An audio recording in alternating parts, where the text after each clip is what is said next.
taken care of here. Because you know what? Not a good look when the stream keeps going up and down. Alright, let's see. Testing. Ooh, let's get this going. Let's see. It would be nice if you can hear me, huh? Alright, so let's see here. Did this get the problem fixed? And is this going to be a continuous problem? Because if that's the case, that's not going to be great. Alright, so we are back. Third. Alright, so this is what I have to do here. I have to put this in. Okay. Interesting. We're getting people saying they can hear. We're getting people saying they can't hear. It's frustrating. It's exciting. But we're here. 7-0 Vikings. Now, Kirk Cousins. Take a 3rd and 10. Ooh. Matt Nagy. He is upset. What is he upset about, huh? You think, ooh. Ooh, okay. Okay, Matt Nagy. Get a little fight in ya. Was he fighting for his job? Nah, probably not. He's heated. Ooh, he's got a couple choice words for those refs.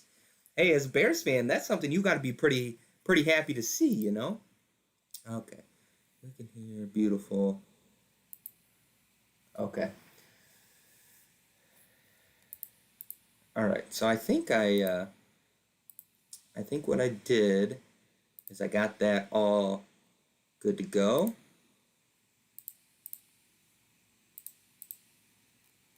All right.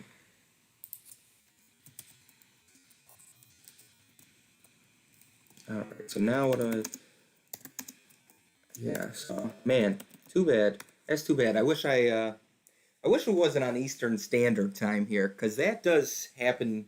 Tends to throw everything off for us, which is not great. I mean, I was working on my computer. I was working an hour behind in Central Standard Time because my computer didn't update, and you know, it's like 7:15 on my computer. I'm like, great, I got an hour.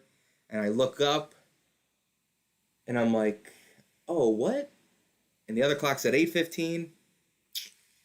You know, I will say this. Eastern Standard Time is the worst. But we do have a 3rd and 10 here. Second quarter, 14 and 14 left on the game clock.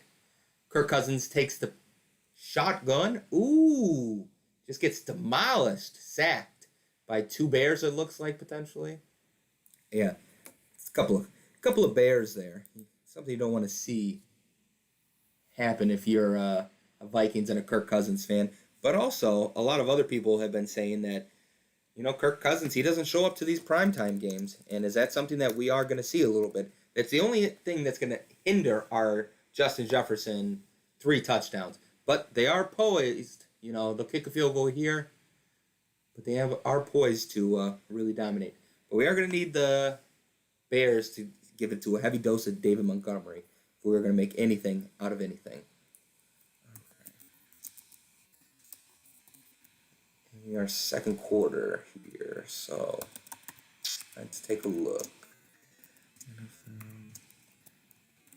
We also need the Bears to put points on the board so they can cover our other bets. But, you know, that's not the end of the world.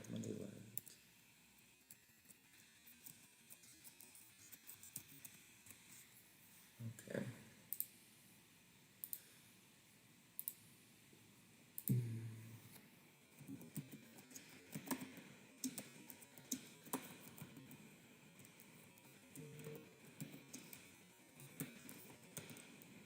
Right.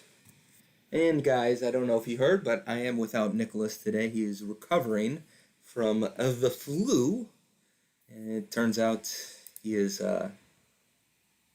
really sick today. So he will not be here. It's just me, solo dolo, and I'm happy to be here with you guys. Guys, a lot going on in the NFL as of late. I don't know if you heard, but there's a guy by the name of Urban Meyer who lost his job last week because he is, let's just say for a lack of a good word, not a great person. And, you know, it turns out you're kicking kickers. Like, that's kind of ironic in itself, you know, especially in their legs. I don't know if I would do something like that. I don't know if most of the coaches around the league would do something like that. But an immature NFL coach did, and lost his job for it, unfortunately. Or fortunately, depending on how you look at it.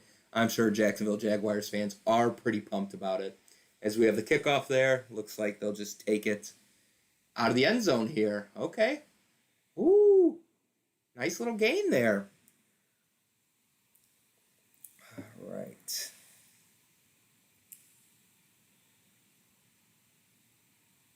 Hmm.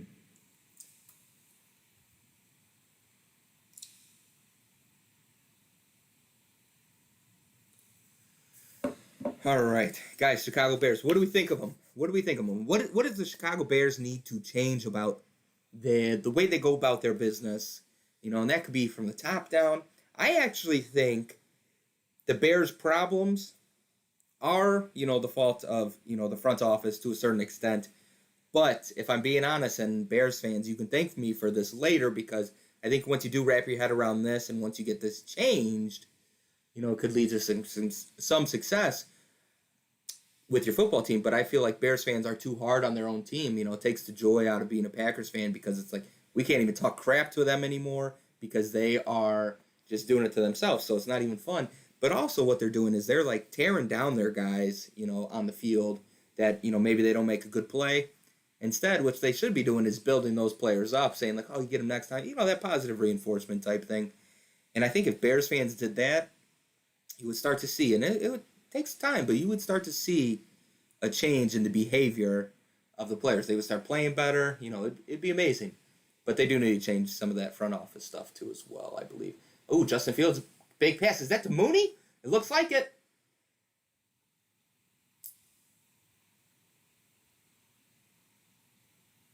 Darnell Mooney, baby. Oh, yes. Gotta love it. Gotta love it. That's a part of our parlay, too. That's a big play. That's a big chunk of yards. Gotta be happy about. Man, look at this rollout from Justin Fields. That's a great pass, too. That pass is elite. You know what I don't like, however? I don't like how. Like, you see me, but I'm like having to stare all the way up at the screen there. So let me do a little scoop back. Like I said, we're in Orlando, having a great time with the girlfriend and the family. Shout out Mark, Denise, Cynthia, Nick, Stephanie, Luca, Millie. Having a great time down here in Orlando, doing the Disney thing, doing it right. Magic Kingdom yesterday, Animal Kingdom a couple days ago, and tomorrow we got Epcot. So, do a little drinking around the world. It'd be a great time. But that's after we get this game done. We do have David Montgomery there for a big gain of 5. We got Matt Nagy looking over his plays, trying to call the perfect play to put his team in the best position to score here. I just don't know if that is something he is able to do. Not a huge Matt Nagy fan. I don't think a lot of people are. I think I speak for the whole Bears fan base when I say they want to see that guy out of town.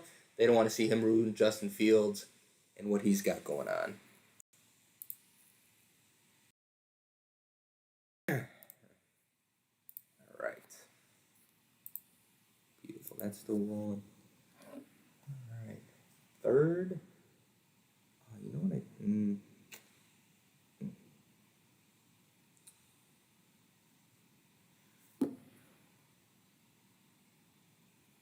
All right. So let's take a look here.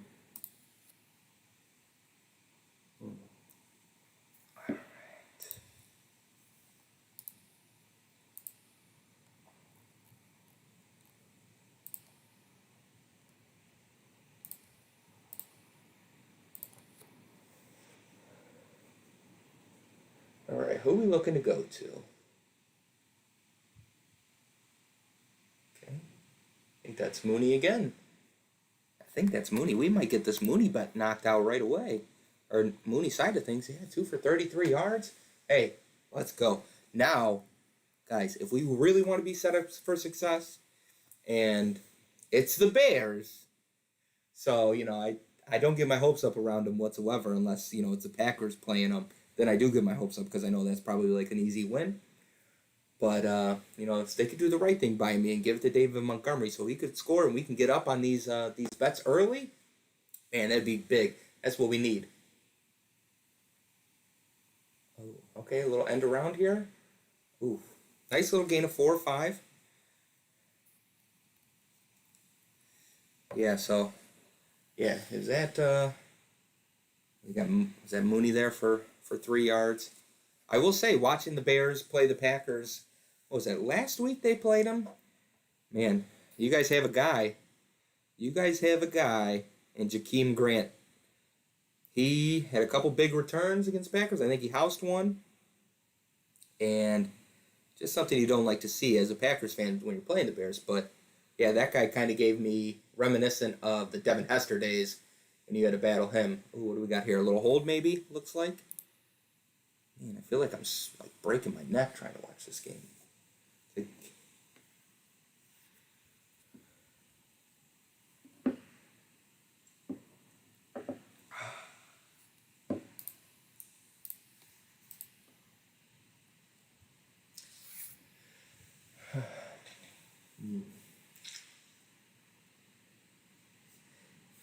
Interesting. Hey, why do why do a lot of coaches in the NFL who are bald, why do they always choose to go with the visor look? Especially with the Bears. I feel like there's a lot of Bears coaches that love that visor look. And I think you could probably go back all the way to was Lovie Smith rocking a visor? And is that like a requirement to get the job? Oh, no, he had some hats on. Okay. And I don't know what I'm talking about, I guess. Yeah, no, Lovie Smith. No pictures of him with the visor. Interesting. I wonder why I think that.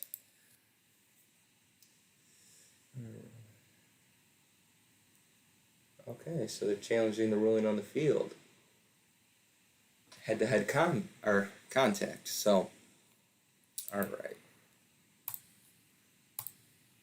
Let's take a look. I did try to get a couple of the Bears fans and Vikings fan on the stream tonight, but it didn't happen. I think Bears fans were maybe a little too anxious.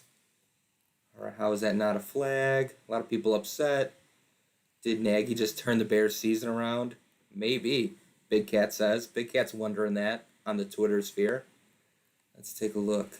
This is like, I like it because like pretty much everyone, a lot of people that I know is like on my feed here, so I don't have to go too far. Michael Wilbon's tired of the incompetent calls in the NFL games like the one the zebra just blew in the Bears game, a phantom call for hitting a defenseless receiver. That was obviously talking about a little while ago. Yeah, that makes sense. Some people are happy about Matt Nagy going all in and really chewing out the refs this game, which I think as a Bears fan, you got to be excited about that, that energy level. I think that's what Bears fans are looking for. I think when you get these Mark Trestman types or, even, who are we talking about? Matt Nagy. Sometimes I think those coaches tend to be seen as a little more like, passive or lowbrow. Is lowbrow the right term? I don't even think it is, but that's the one that came to my mind. But they just have like, not highly. No, that's not what it is. That was I rescind that statement because that was wrong. But they don't. They're passion. Like you have a guy over in Detroit, MCDC, with the Lions and their head coach, and that guy's all about passion. And I feel like when these Bears coaches that have come in, there's like, oh, this is a great X and O's guys, or this guy, can develop this. But I think they really lack a guy who can come in and bring some culture to the team. And with the Minnesota Vikings, on the other hand, I don't know what the Minnesota Vikings problem is, but I know Kirk Cousins, there's not, people aren't super happy with Kirk Cousins.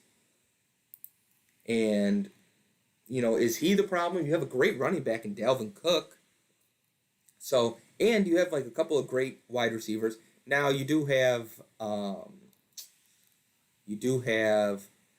couple guys injured here and there, like Adam Thielen. He's still like a little gimpy. What do we got here? Oh, that's a fumble.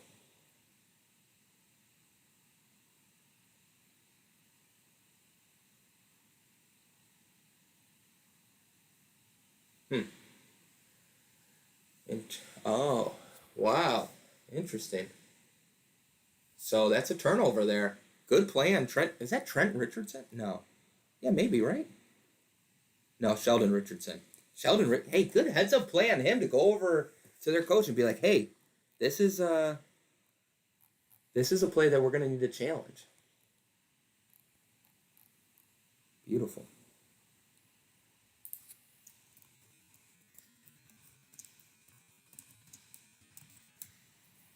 No, Trent Richardson. Yeah, Mike Zimmer. Yeah, he's happy about that. Hey, that's when you have guys like that, and Sheldon Richardson, he's obviously a professional, he's a pro, you know. But when you have guys like that, it helps so much from the top to bottom organization. Like there, if that one player didn't go over to Mike Zimmer and be like, "Hey, I just want to let you guys know that was a fumble and I recovered it," that's not getting challenged, you know. No one really realized it. No one expected it. Just kind of went under the radar. And it's big plays here by the Bears defense, Ogletree. Do this. Bears turnover troubles. Last 3 games, 9 turnovers, 0 takeaways. Yes, that's gonna be big on the Bears to get that fixed over the next couple of weeks here. Want to get that turned around to zero giveaways on offense and 9 takeaways on defense. Kirk Cousins drops back 3rd and 7 here. Ooh, good defense. Good defense. He almost came up with the ball. But great defense there by Graham Jr. Man, you got a bunch of guys here in the secondary, that have literally, they could do no wrong. Because you have guys coming in that, aren't your starters. These guys, some of the names you may not have heard, but they just get to come in and essentially just, hey, ball out. If you get a little pass interference call here or there, that's not the end of the world. Just don't give up the big plays. I think if those secondary guys can do that, it's going to keep the Bears into this game. Now, the only thing that sucks is here we go, another turnover for the Bears. You had Justin Fields with the fumble. Now you had David Montgomery here. Ooh, is this Grant? Let's see. This guy's got wheels, man. Oh, what is going on here? He's back. Oh, my God. Is Devin Hester? Is this the reincarnation of Devin Hester we're seeing right now? This guy is unreal. Interesting. Okay, that would have been nice if he broke that for a big gain. But, hey, I think that might be a bright spot for you Bears fans there, because that's one. It's exciting. It's exciting to see.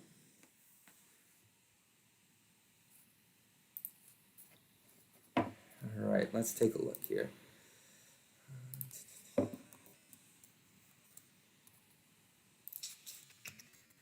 Beautiful. And guys, I just want to show we do have some merch going on right now. At tis the season, maybe no Bears fan or a couple of Bears fans that you might really enjoy, but we do have some merch going on. I'll show it to you here. Here's the Bears merch. It's kind of I think I think you'll get it. I'll let it speak for itself. Ooh. Now, I will say that is pretty hard. That's obviously the Sears Tower, Soldier Field, and some Bears climbing up for that Lombardi Trophy. Very much like you guys' team and the organization and what's been going on, and it's that ever elusive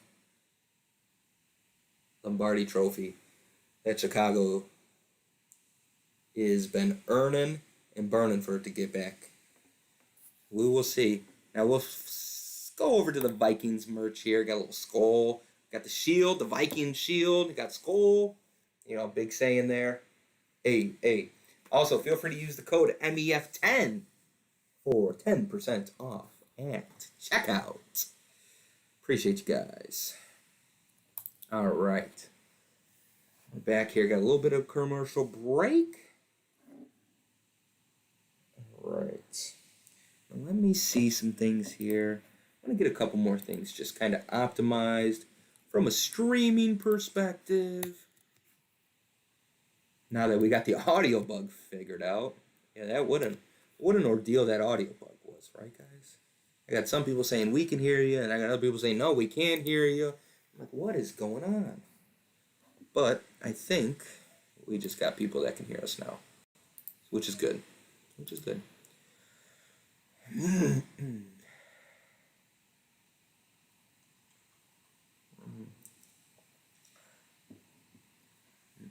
Eddie Jackson tweeting out 23 minutes ago, people don't understand how it feels to play DB. Shake my head. I don't know what that's in reference to. I'd be curious. I wish I would have saw it when it came out. But it is cool seeing some of these like injured players kind of do like a live tweet during the game of like one of their own games. I saw Elton Jenkins doing that for the Packers yesterday. It's pretty awesome to follow along as David Montgomery gets a big gain here on 1st and 10 for a gain of about 16. Beautiful. It's a beautiful thing. All right, getting this one. Ba-ba.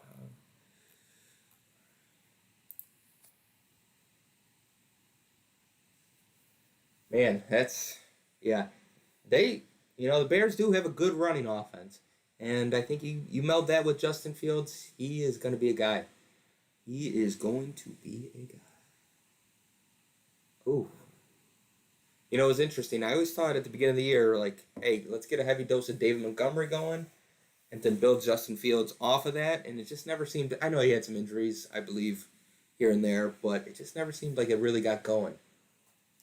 We got 2nd and 11 here. James Daniels, second. Ooh, Iowa. An Iowa guy. Gotta love those Iowa guys. Iowa just turns out football players, man. They do it right.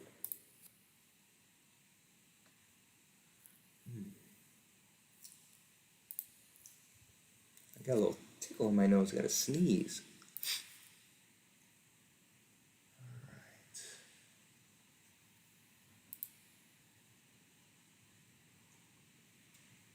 2nd and 11. We got 6:16 left in the second quarter. And let's see here. See what they dial up for this 2nd and 6 play here. All right.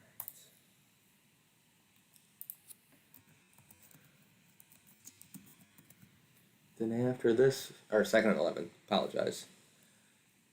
We pride ourselves on getting it right over here. We do. We sure do.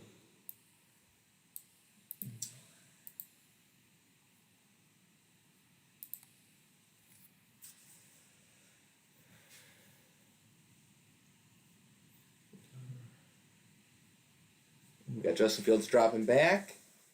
Ooh, scrambling out a little bit. Finds a guy. Who's he got up there at the top of the screen? For a gain of 7, it looks like. Man, it's a nice, manageable 3rd down there for the Chicago Bears. The Chicago Bears also they've been driving on the Minnesota Vikings too.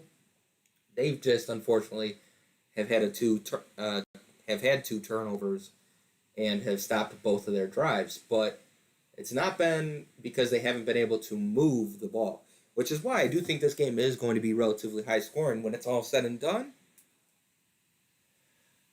Excuse me. All right, Justin Fields, take that for an easy gain. Slide, get down, my guy. Good. Smart play there by Justin Fields. As was it Anthony Barr staring him right in the face? Staring him down?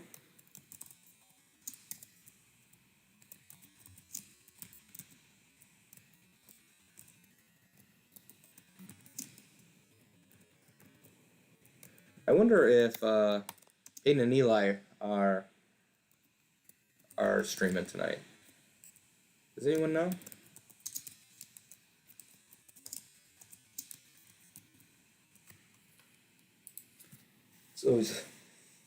It's always good to know if our fellow broadcasting brothers are out there, streaming as well with us. Interesting. Let's take a look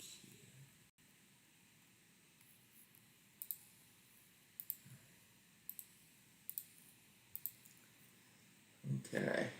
Hey, the Bears are moving here. The Bears are moving. 2nd and 10. Got David Montgomery in the backfield with Justin Fields. All right, let's see here. Ooh, over the middle there. Ooh, Darnell Mooney. Let's go, baby! All right. Let's Let's see here.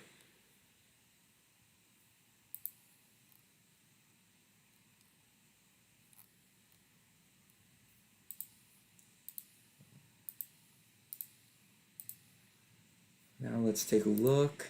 Hey, that Darnell Mooney, it's big time. Let me get there. 3rd and 1, just short. Hey, Bears have been doing a real good job of making the 3rd downs very manageable this game. You know, it's good for. Oh, what do we got? And then maybe they shoot themselves in the foot a little bit there by getting a false start. So, you know, so now you have 3rd and medium, which is less good than 3rd and 1. So, all right, but okay, we got Darnell Mooney over 42 yards right now. Let's take a look. We need him over 49.5. Yeah, got his foot. Got his foot there. Good job on the Vikings defense there calling that out. All right, let's take.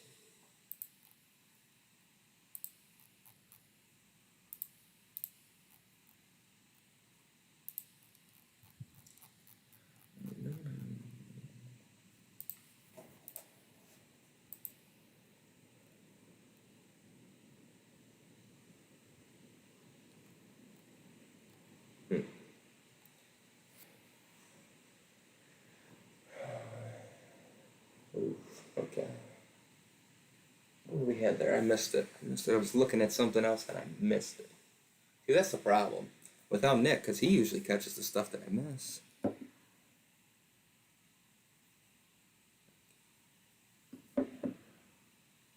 4th and 1, going for it. That's more. Maybe that yellow line's unofficial, but it does look a little bigger. We got a little double motion here. Jimmy Graham, is he looking that way? Nope. David Montgomery, is he going to get it? Ooh, what a big grab by DeMont.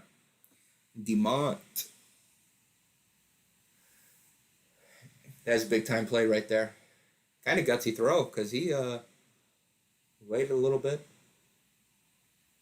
All right, big 4th down conversion. Like I said, both these teams are moving the ball very well, so I wouldn't be surprised if you see quite a few 4th down conversions in that kind of zone there. But man, hey, that's a big play. That's big. Man, good throw by Justin Fields. He looks more cool, calm, and collected in there. I'll be interested to see how the rest of his year goes, but I think he is trending in the right direction, and I think Bears fans should be very happy that they found a guy. Now let's turn our,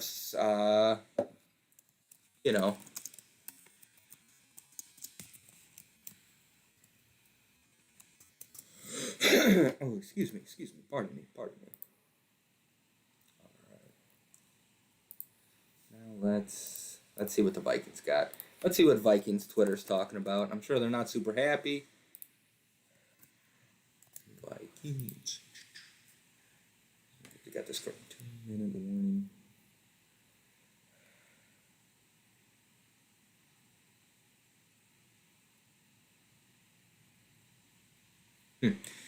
Some Vikings fans are still sorry for Bears fans that we have to deal with Nagy as a head coach.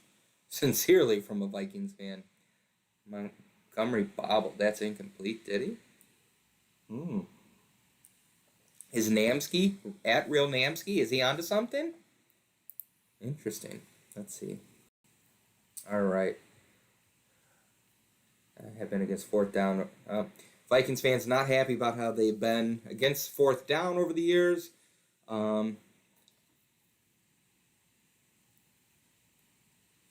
Especially since they're pretty good on 3rd down, apparently. So maybe some teams need to go for it on 4th down a little more against the Vikings.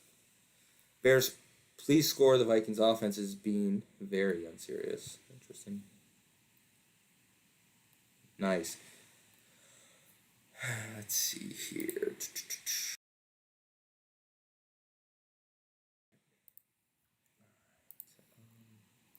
All right, now let's see what the Bears are talking about. I wonder if David Montgomery bobbled that.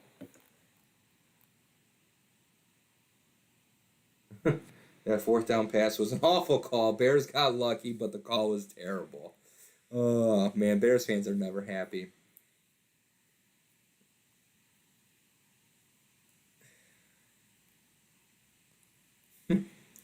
Man, watching the Bears versus Vikings game becomes more fun when you know the Packers are in the playoffs and one of these teams will lose again, but you can actively cheer for Montgomery and others to make plays impacting the game.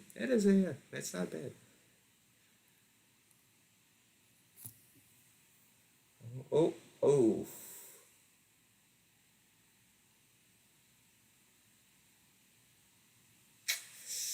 That's not good. Did Justin Fields just cough that football up? Did he? And how far behind? Am I behind? No, I'm not behind. Okay. Yeah. Oh boy. Was it a pass? Is that what they're saying? Did he recover it? Did he get it stripped from him after? Oof. Man. Oh gosh. A part of me is really enjoying this. But I mean, there's another part of me that's like, hey, we had our bets on the line.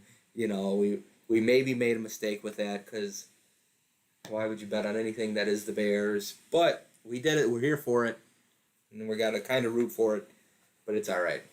Oh, so they did get that back. 2nd and 24 here. Man, but hey, you got to give a shout out to the Vikings defense for making these great plays. They are having that bend but don't break mentality with letting the Bears be able to move the ball wherever they want, and then potentially making these great plays to stop the drives.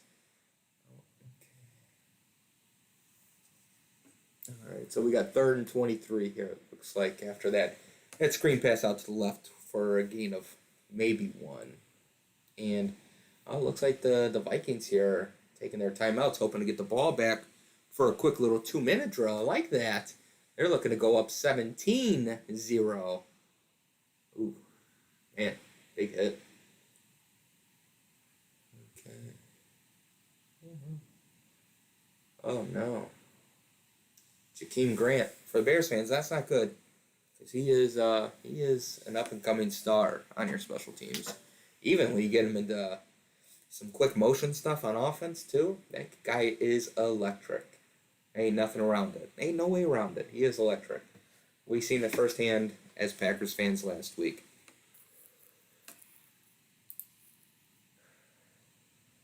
All right, Justin Fields here, 3rd and 24. We got Mooney on the field. That's who we need to go to, obviously, because that's our guy. We need him to gain a few more yards. Justin Fields, cool, calm, and collected. Ooh, what did he get? Okay. Gain of 13 there, maybe? 10, 12? It looks like they might just kick the field goal here. Well, maybe not. Are they going for it? Okay, yep. Here comes the field goal unit on the field. Now, hey, as a Bears fan, I want to know, are you guys happy with how Justin Fields is playing today? Let's take a look at his stat line so far. 8 for 9, 85 yards. That's pretty efficient, minus the fumble, 3 for 11 rushing. Yeah, you got to be pretty happy about that. Ooh, just snuck in the upright there. Actually, it was pretty inside. All right, so there's that +7 there. That ties. That's a push right now. Here's what we're looking for. Let's see. All right, where's Dalvin Cook on his rushing plus reception yards? All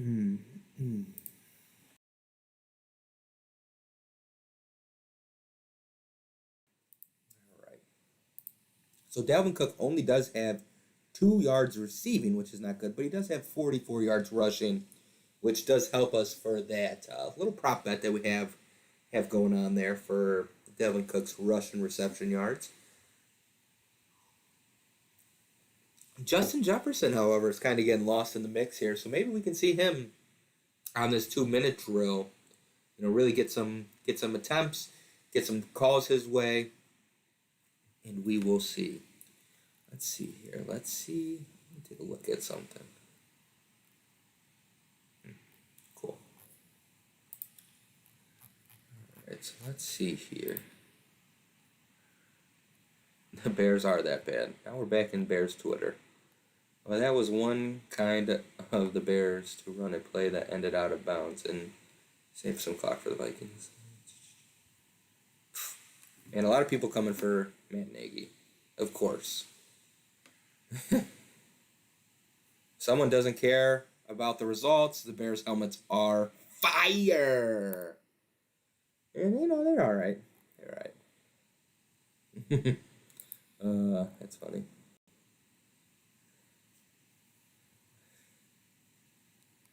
I've watched the Bears way too many times this year. How did the league think all of these late season primetime games was a good idea? That being said, I do think the Bears are a lot better of a team now than if they would have put that team, the same Bears team, on at the beginning of the year, because it would have been horrendous. But I do think this Bears team does have a little more cohesion. You have Justin Fields, who I think the Bears or the NFL. I'd have to check when the schedule came out, if that was before or after the draft. But I think the NFL was hoping this team, whether it was Andy Dalton or Justin Fields, and obviously it's a huge market, so that's why they put them in these primetime game spots. But I think they were hoping that either Justin Fields or Andy Dalton and the Bears would be potentially a contender. So obviously that maybe is not so much the case here, but that's probably a little insight to what they were thinking. Also, Nick did a really great breakdown on how they really go through the schedule and how to put that thing together for each team and all that stuff. Really awesome stuff.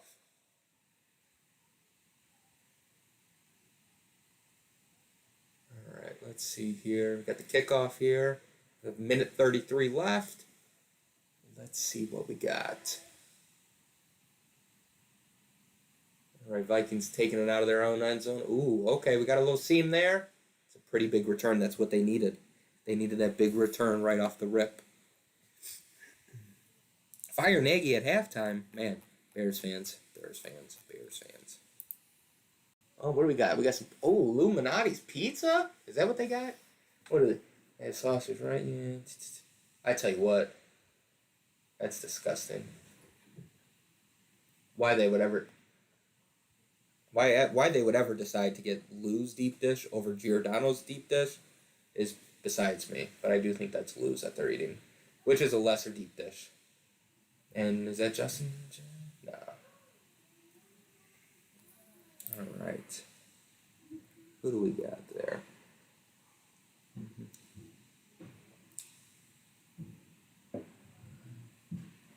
All right.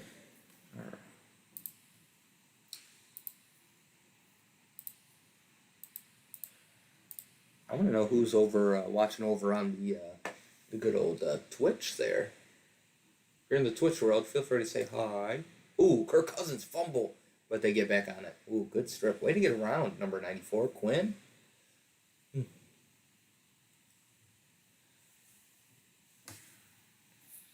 Let's see what else we can. We can't.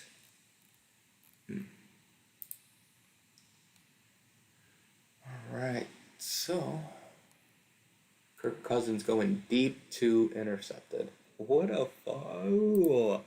Oh my god! Oh my god! Did that get tipped?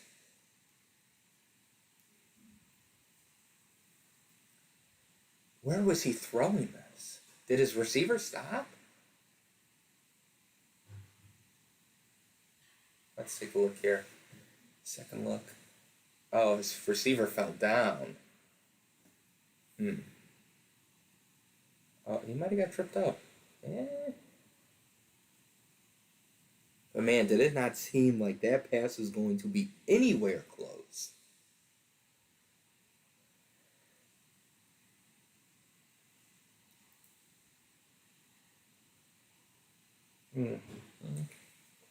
All right, well, maybe the Bears have an opportunity here to tighten up this game even more.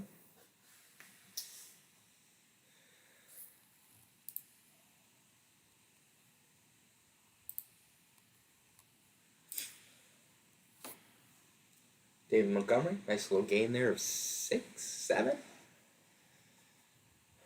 right. Yeah, they do want to come away here with 6. If they could tie this up, I think that would be ideal. I think that would probably save Nagy's job, I think everyone would probably be thrilled about that. Bow, bow, bow. Oh, okay. Oh, David Montgomery's going to get out of bounds? Nope, but they do have a timeout. Yep, good call there, Nate. I'm going to call that timeout right away. That's sometimes a little frustrating to me when, like, you have... I feel like head coaches sometimes burn a lot of clock on themselves. It's like, yeah, we're going to call timeout, but they wait like 7-8 seconds before they're like, okay, let's call this timeout.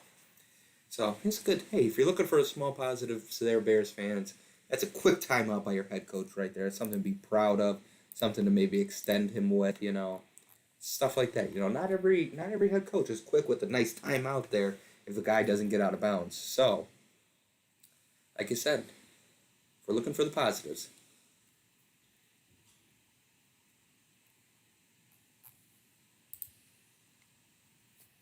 Right.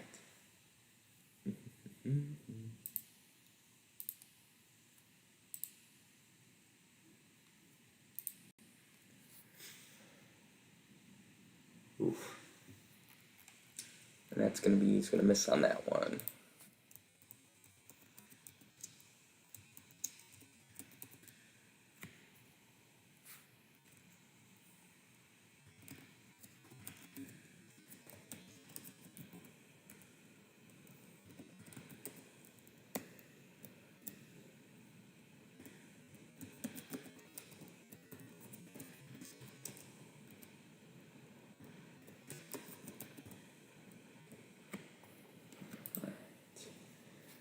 This way, we'll be able to maybe potentially get. We got a 49-yard attempt here by Cairo. Ooh, did I get tipped? Ooh, must have got tipped, right? He did not have the leg. Yeah, it looked like that was blocked. Low trajectory. Someone did get a hand on that front defense line. Who was it there? Is that big yellow glove? Yellow mitt? Yep. Hey, big fella. Look at that big hand. Get a little bit of that ball. I was about to say that came off.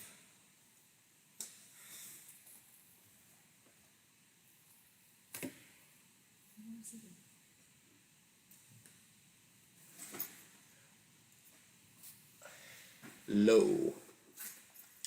All right. So now the Vikings have an opportunity here to potentially put 3 points on the board. As Kirk Cousins steps up in the pocket, checks down to Dalvin Cook. Is he going to get out of bounds? No. That's going to keep the clock running. Second and a few.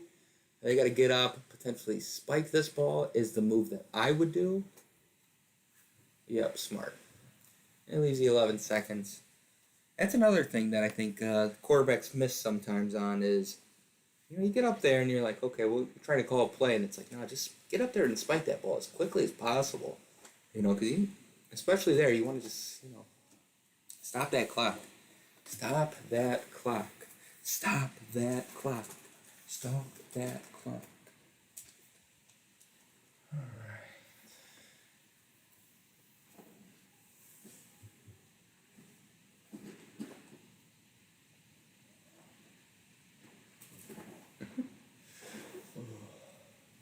All right, Kirk Cousins dropping back.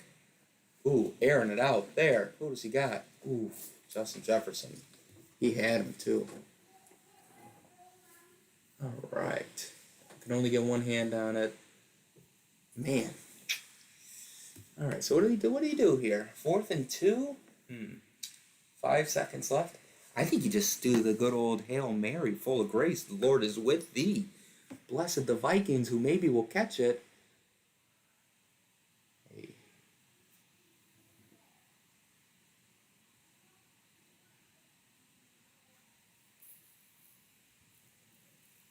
Is that what they're looking to do? Oh, yeah, okay.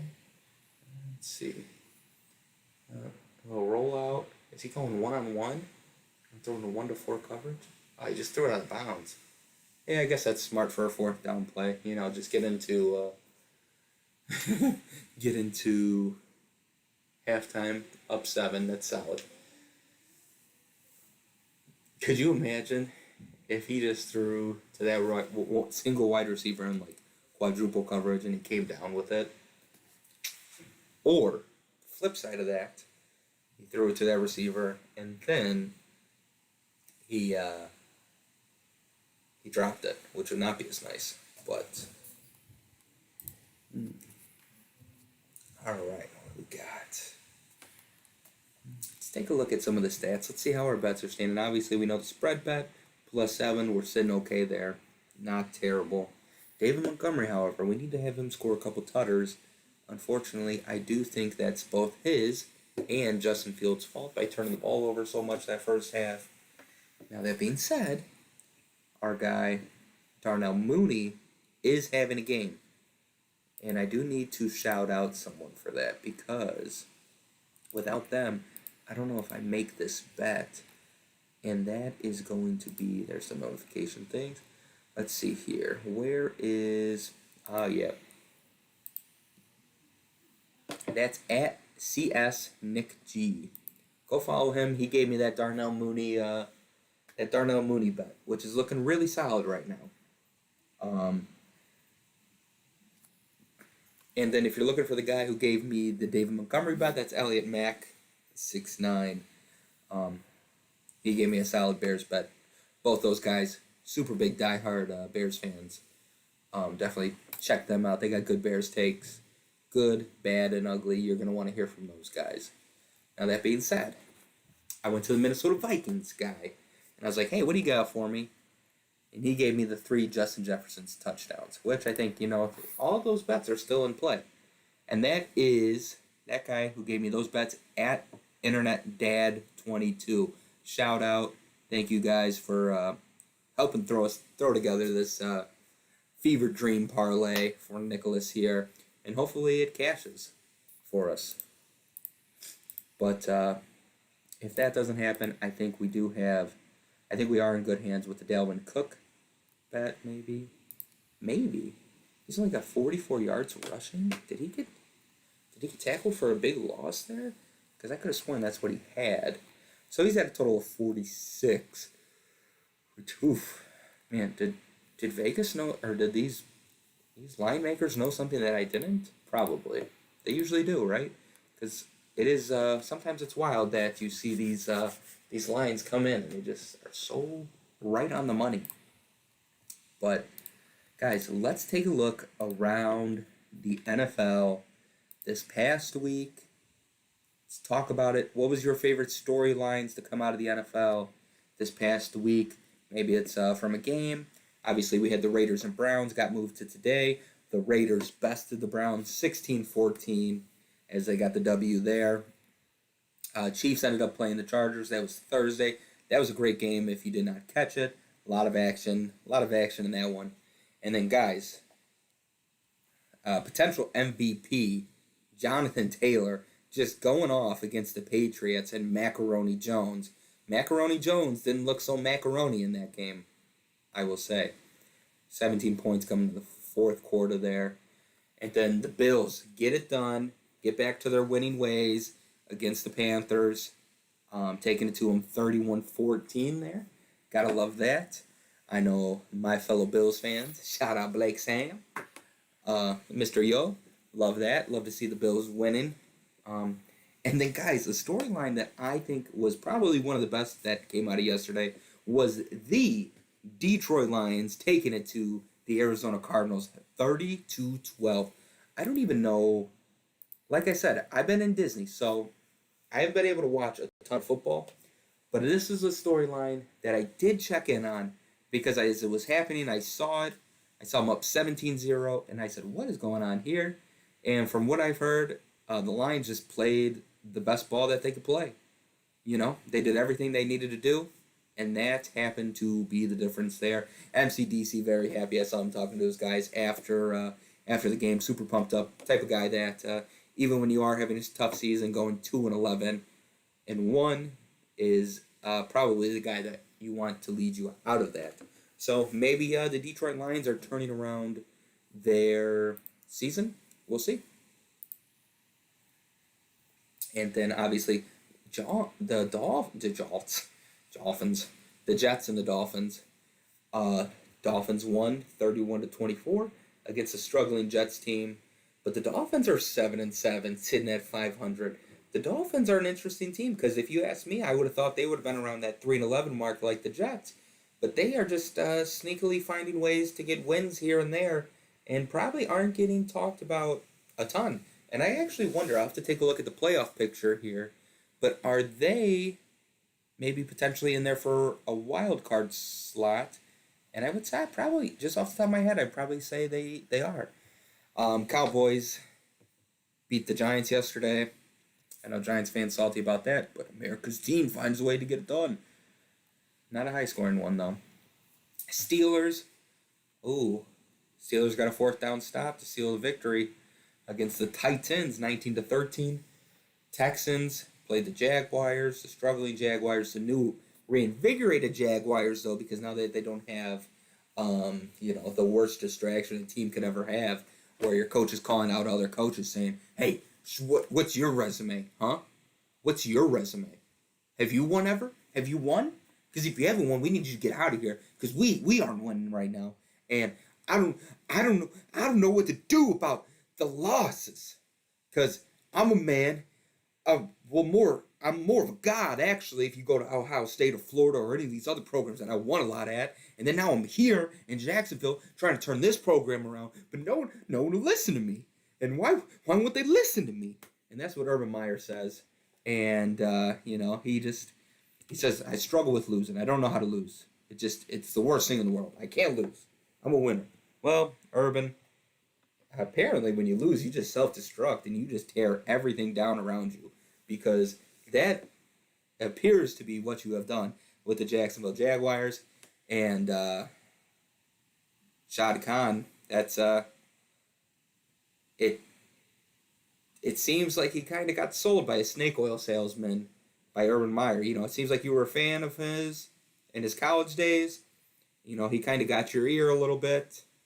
And unfortunately, he, I'm not going to say took advantage, because if he would have came in and turned the program around, great. But, hey, you kind of set your program back and not actually, you didn't set your team up for success there with that Urban Meyer hiring, because, like I said, I'm just a guy trying to win. And you know what? When I don't win, I do some mean things. And you're not going to like me when I'm a loser, because when I'm a loser, I go to bars with women who are not my wife.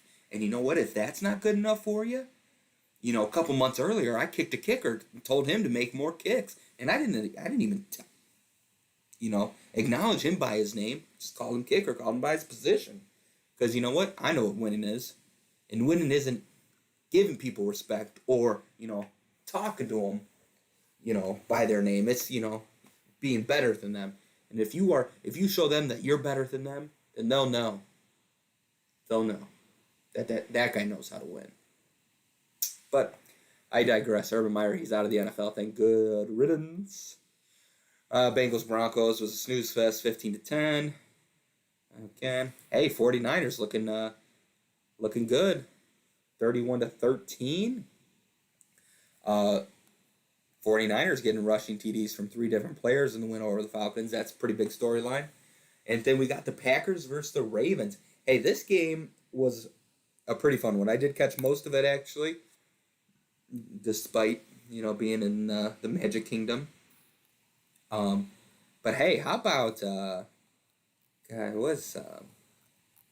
about that game? A lot closer than I thought it would be with Lamar Jackson not being in. But that being said, Huntley had a great game. 28 for 40. Tyler Huntley, 28 for 40 with 2 TDs, was it? Yeah, 2 TDs, 0 interceptions. Sacked once. And he rushed for 2 TDs? Hot damn. Man, yeah. That game was a lot closer than it should have been. Packers found a way to get it done by getting a last-second stop on a 2-point conversion by the Ravens, who went for it with 45 seconds left to gain the lead. Because obviously, if you played the Packers enough, you do realize that, having the game tied with 45 seconds left, giving the ball to Aaron Rodgers, is probably historically not going to get it done. So going for 2 there, I think, is a smart move. Even though the field goal is a more secure play, then you got a chance for the onside kick. I don't hate it. and I think most Ravens fans probably wouldn't hate it either because you are going against Aaron Rodgers. Now, if it's any other team, I'm probably going to kick the field goal there, and hopefully my defense can stop the offense there. But let's take a look here. Let's see. All right. So I don't want this. I want to take it here.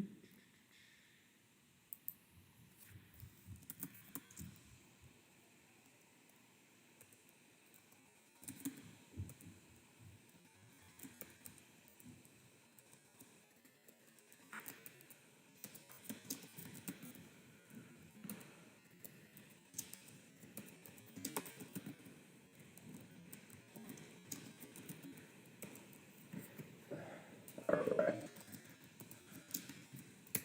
I wonder who's performing at halftime tonight. No, I'm kidding, guys. I'm kidding. Ooh, actually, no. I just thought of something.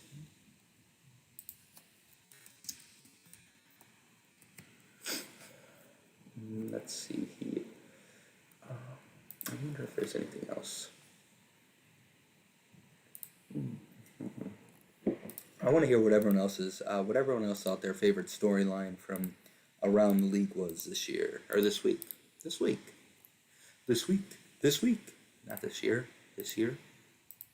All right. Let's do this. Whew. It's a little warm in here. It's a little warm in here. Guys, also feel free to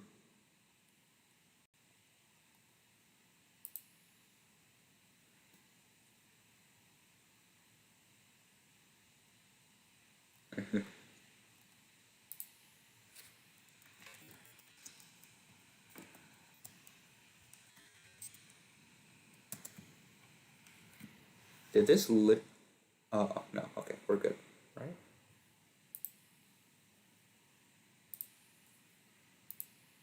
Interesting.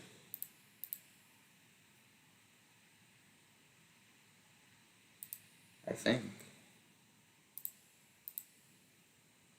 Alright, yeah, no. I was taking a look at something. I thought the audio had cut out again because people have been saying, no, the audio's working. No, it's not. Then it is. Then it's not. So I just been trying to rock. But hey, guys, this is a great time to check out some of the merch that we have going on right now this time of year. We got some Bears merch going on. Feel free to check it out right here. This, guys, I'm going to be honest, I came up with this merch design, and I'm pretty proud of this merch design. Obviously, you got Soldier Field there as your base, you know. And then you got the Sears Tower, because anyone from Chicago or in Chicago or is a fan of the Bears, that's how you know about, you know, these Bears fans. If they know, you know. As if they're calling it the Sears Tower or the Wills Tower. If they're calling it the Wills Tower, you know, I can't really trust your Bears fandom, you know. But if you call it the Sears Tower, okay, cool. But, you know, I think that Lombardi Trophy is just as difficult for the Bears as if it were Bears trying to climb the Sears Tower to get it, you know what I mean? A little symbolism there for your franchise. This might be the best thing that I ever do for your franchise, is actually represent what your guys' struggle to get the Lombardi Trophy. That being said, feel free to use MEF10 at checkout for 10% off. Maybe give it to your, you know, Bears fans who are family members, or, you know, you just know some Bears fans. Maybe you got a guy at work that you work with that you don't really like, but like he's a Bears fan. You're like, oh, this would be like nice to get him. Like maybe too nice to get him, but hey, nonetheless, we appreciate the support. Also, you know, and we got the Vikings merch here. The Vikings merch is solid. You know, feel free to also use that code MEF10 at checkout for 10% off, because yeah, that's it's good. Oh, solo dolo with it. Oh, here we go. I had to figure out which one I was trying to get to. All right, so we're back from half here. We do have Justin Fields on the field here. It looks like it's going to be second down. Oh, they're getting up to the ball quick. 2nd and 6. Ooh, I like this. All right, pass the handoff to David Montgomery. Ooh, okay. Looks like they might have caught the Vikings off guard there with that quick break from the huddle and get up and go. I will say this: why don't teams do that more often? That's something that I think should be copied in the league. Shout out to the Bears organization for doing that. Get up and go. Get up and go quick. You know, a lot of these teams like wait for that, and I understand because like you're over like the course of the game, like the game clock management, which seems like so it doesn't really matter.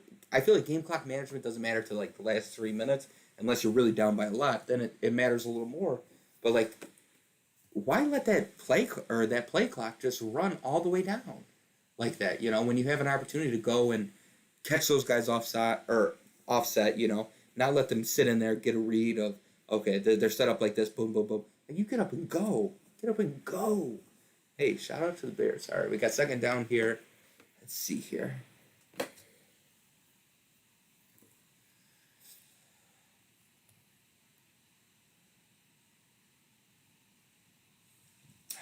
Here we go. Second and 11. Fake to David Montgomery. Justin Fields rolling. Oh, oh, oh, oh. Yeah, the kid's going to learn. He's going to have to try to get that ball away if he can. But it's a big-time sack there. I want him. DJ want him. He wanted him real bad to get that sack. So he made it happen. That's fun.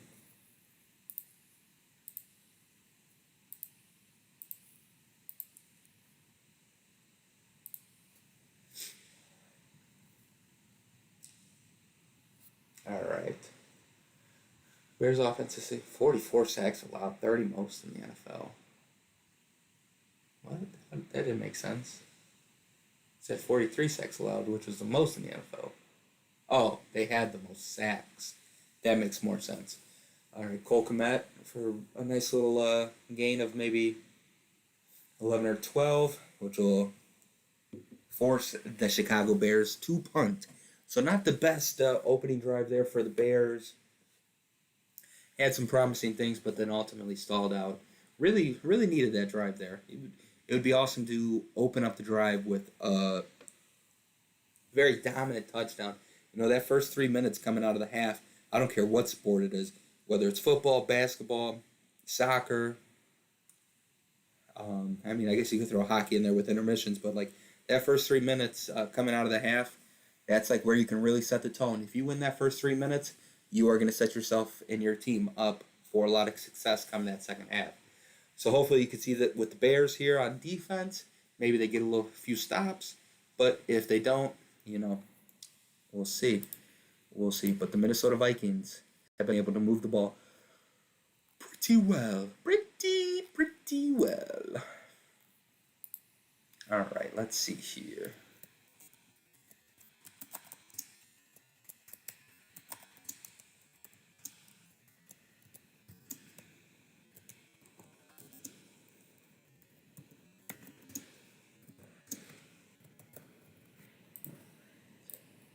And you know what I am going to do? I am going to take this commercial break to go to the bathroom. Feel free to enjoy this.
Alrighty, we are back. You see that the Bears' first round pick is until 2023. Their next one, I believe that was John Gruden's doing. Dalvin Cook, big game there. Flag come flying in. I wonder what that flag was for. Maybe a holding, it looks like. On the offense. That'll erase. Oh, illegal block in the back. Oh, number 17. All right, so a little different than what I originally anticipated.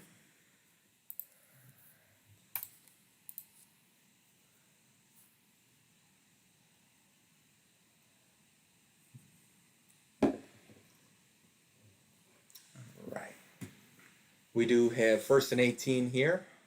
11:15 on the game clock if you're at home trying to tune in with us. We got Kirk Cousins in the backfield with Dalvin Cook.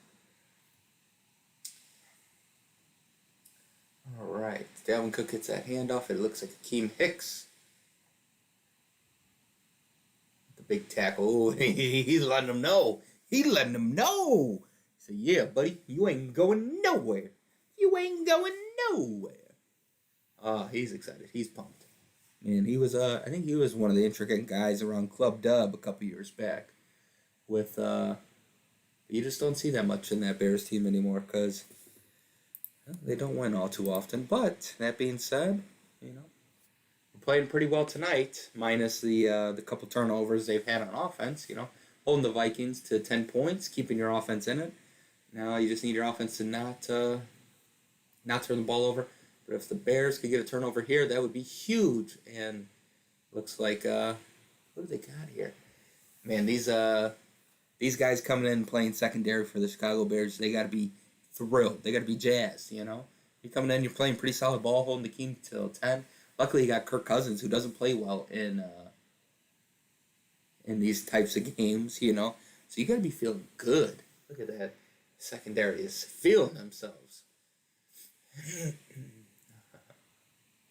Wow. All right. Okay. Soldier Field rocking a little bit. Rocking. Oh. Dalvin Cook with the spin. Ooh. And he's got a blocker on in front of him. Ooh, okay. Hey. Hey. Oh. What did they call there?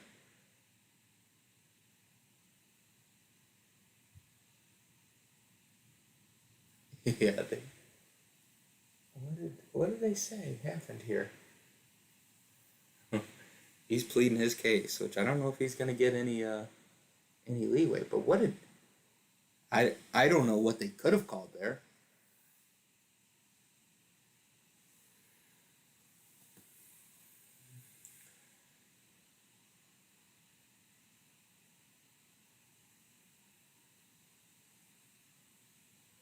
Going low on the blocker outside the tight end box. Yep. As a fan of the game, you hate to see that because it's like, the running back cup. It's like you're going to make the play, Yeah, but I guess you can't do that, I guess that's the rule, but once again, I'd like to see what Bears fans have to say about that, actually.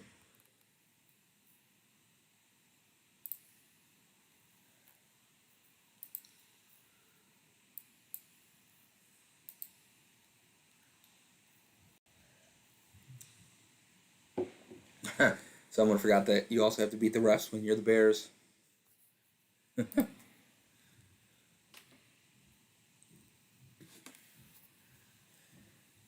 But hey, Akeem Hicks, if you want to come to the Packers, after it's all said and done here at the Bears, play with the contender. Why not? But that's another. Man, that was a big play call there. That went against the Bears, and I'm sure a lot of the Bears fans are not happy.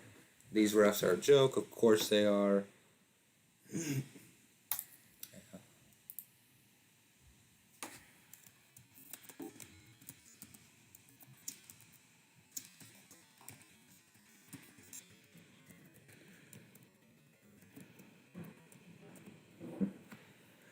No, not that.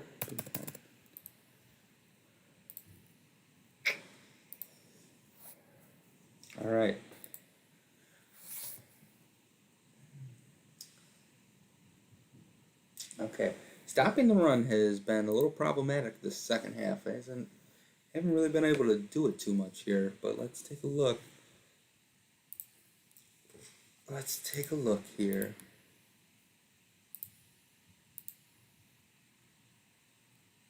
NFL's turning into flag football. I could see that. I could see that. Have to use it. All right, 1st and 10. We got Dalvin Cook in the backfield, maybe. Oh, yep. Play action. Ooh. Kirk Cousins gets his arm hung up there on that 1st and 10 throw. Looks like he was going to check down to Dalvin Cook, and it had no chance. Excuse me.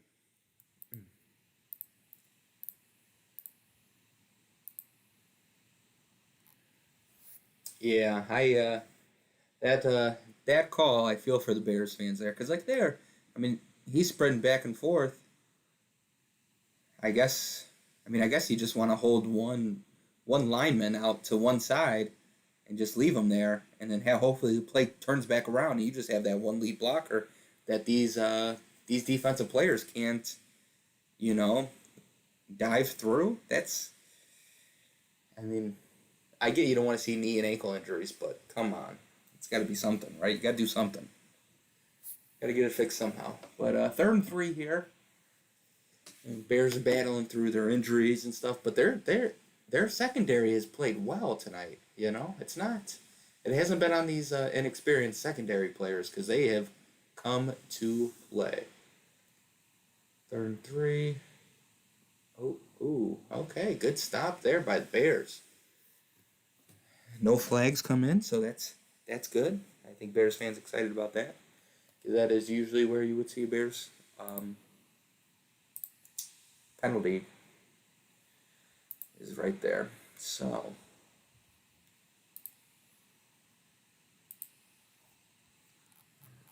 let's see. Whoa, what? Late flag came in. What are they saying here? I mean, I think if you're Matt Nagy, you just get kicked out of this game and just set an example for your team if this goes against the Bears.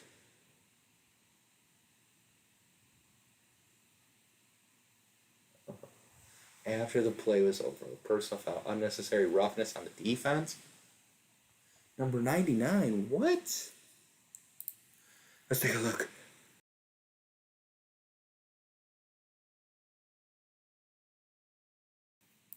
Wow. I mean, hey. Let's take a look. Are they going to show it?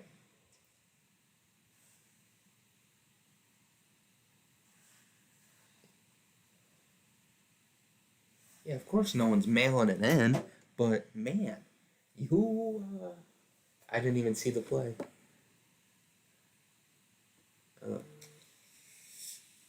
Didn't even see the play. Oh, yeah, get him out of the game. You got to get out of the game, buddy. Just got that unsportsmanlike, unnecessary roughness.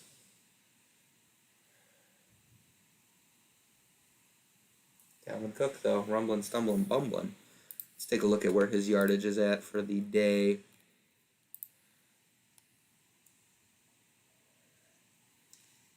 As he breaks off a nice little game there.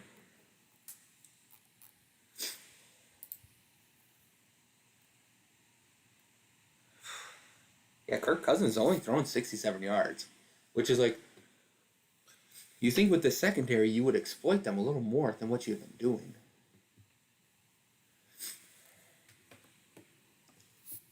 Justin Jefferson right here, though. Incoming. Oh. Dalvin Cook wants to get him a little bit closer first for the yardage, you know. Shout out. So, okay. Now that reception rushing yards that we have for Dalvin Cook is a little iffy. A little iffy. I did hear that was the lowest he's had all year for his plus perception and rushing yards. So, Justin Jefferson to the top of the screen. Look at that quick slant. It's there. Oh, no. Maybe not so much anymore. Oh, but now. Ooh, okay. Double Quick slants. No, wrong way.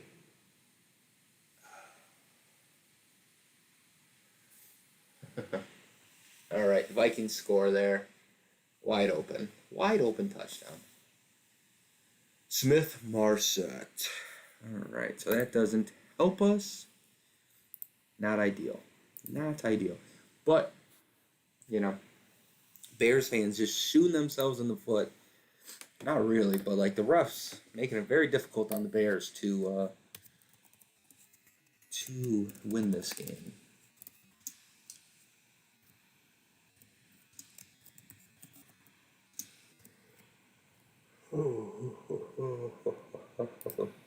We got 17-3 here.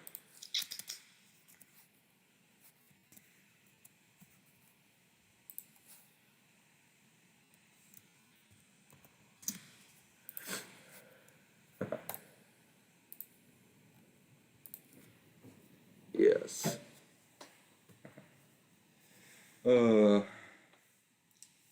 Yeah, let's see what the Bears fans are saying. Let's see what they're saying.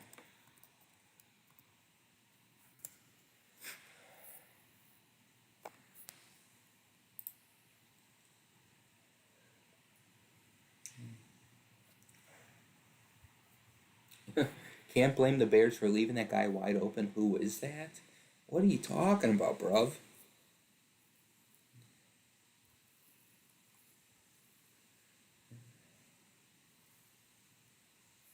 How much help do you need to beat the Bears? Gosh. Someone's got the score. Vikings 10, Bears 3, NFL officiating 7.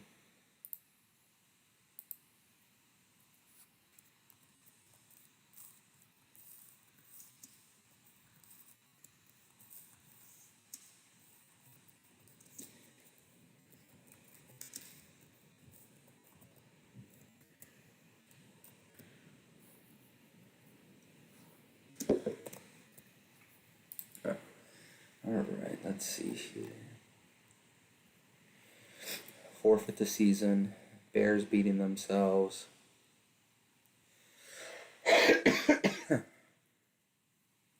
What the hell did the Chicago Bears do to make the refs hate them? Every game they get jobbed.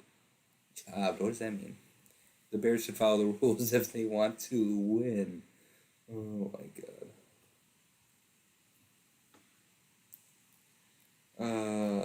LOL Bears. Yeah, refs versus Bears. Yeah, so pretty much the Bears fans, yeah, I mean, what you were saying is accurate. You like to see some of that stuff cleaned up, not happen, but, the unnecessary roughness call, I didn't get a good look at the replay, or I don't know if they showed the replay, so I don't really see it. But then you also have the, that Dalvin Cook run where he changed directions and got a lineman out front, It's like, that's just as tough of a play call right there, But I guess that one I could see a little more because, I understand the rules, but man, that's a rough one. But it's tough to blame the, those secondary guys who came in are doing their best to make plays and only holding Kirk Cousins to 74 yards. Almost through 2.5 quarters so far. That's pretty big. That's big time. So, but Justin Fields 102 yards, Kirk Cousins 74. Oof. All right, we are going to need the Bears to put some points on the board, though. Stop turning the ball over, because that's what's really killing you.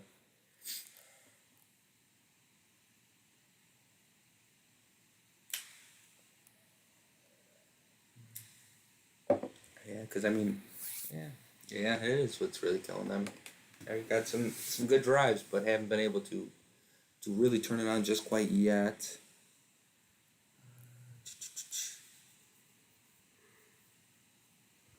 Justin Fields rolling out.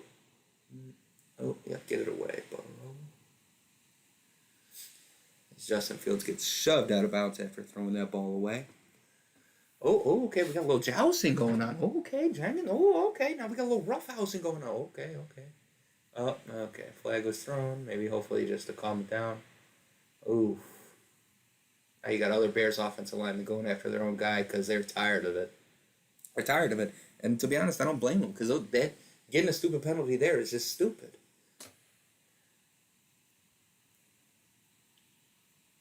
Yeah, the hit on Justin Fields was fine. I mean, I guess, like, yeah, go ahead and get in that guy's face a little bit as an offensive lineman and you'll have your quarterback's back, but you don't need the extra stuff. Yeah, what do you want? Man, soft, bro. Soft.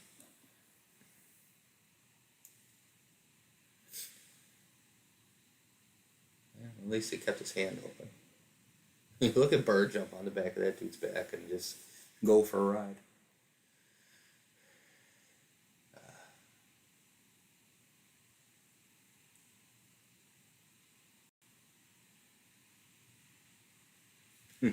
Yeah, I don't know. I don't know. I mean, I get like, yeah, get like protecting your quarterback, sure.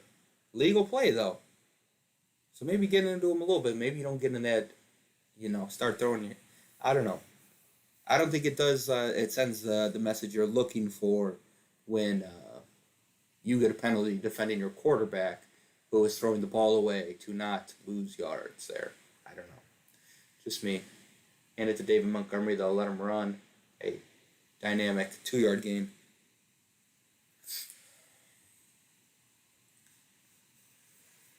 All right, so you got third and long. What's that? Half the distance of the goal line really kind of threw me off. 3rd and 20.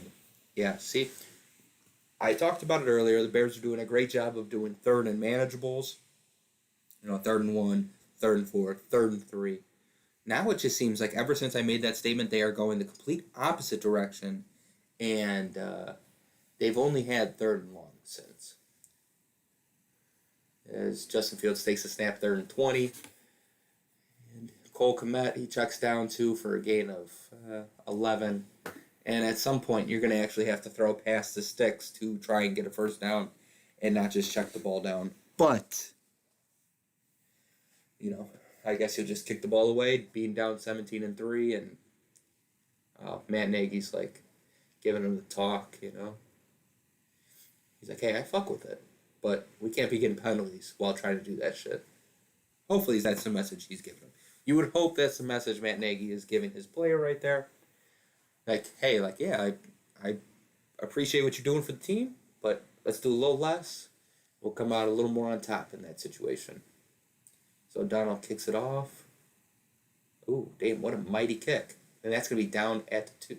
Ooh, that's a huge-ass kick. That's turning the field there. Where's Pat McAfee for the brand?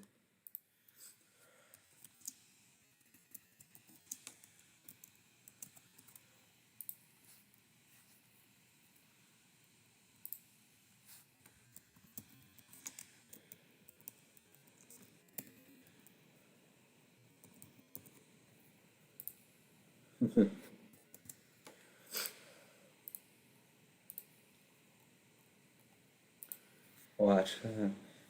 Now we wait because we know he's going to tweet. And McAfee's going to tweet because that's what he'd be doing. He'd be watching for that type of stuff. Those old kicks. Those kicks. Let's see here. Maybe he's not watching the game tonight, however. But he probably is. Dang, that was...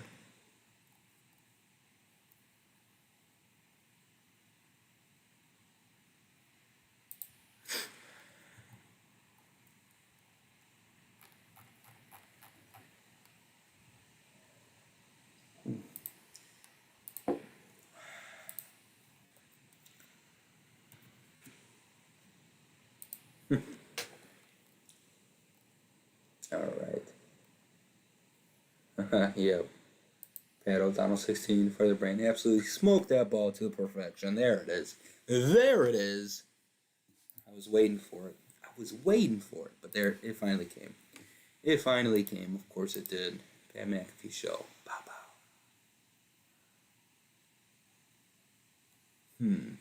Interesting. All right.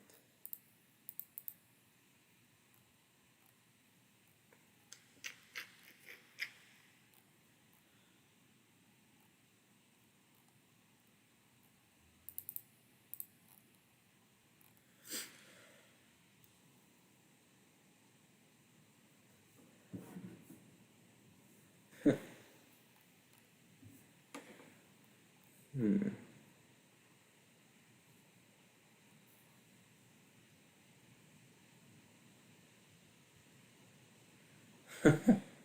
uh, yeah, it does seem Matt Nagy is the angriest anyone has ever been while wearing a visor. Yeah, like wearing a visor doesn't equate to being like he's a cool running, cool, calm, and collective. All right, Vikings start their own drive on their own 4. I expect a healthy dose of Dalvin Cook. Oh yeah. Oh, if he did not stumble there, I almost wonder if he makes one move and then goes. You know what I mean?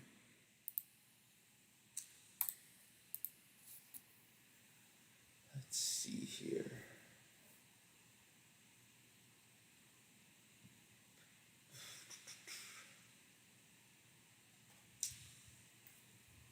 Let's see how that happened. All right, Kirk Cousins. Here we go. Let's see, 2nd and 4. Oof, okay, hey, 3rd and 4 now. All right, Chicago, let's get a stop here. Let's get a stop. Let's see what you can do. Let's see what you can do.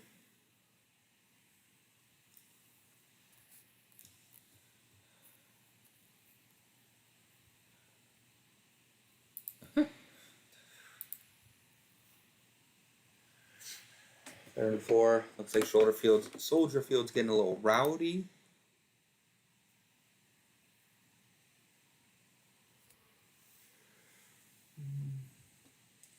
Kirk Cousins drops back. He's looking to take off. He does. Ooh. Okay, yeah, he just barely got that first down. Man. Yeah, it did look like he got it. Thank God he dove instead of slid, but man, did that close up rather quickly for him. I thought he had that no problem. 37 came up and Tabor, Tabor, something like that. Sorry, not a linguist. All right, 11 for 20, 74 yards, 2 TDs, 1 tutty, or 1 interception. 2 TDs, 1 tutty. Interesting.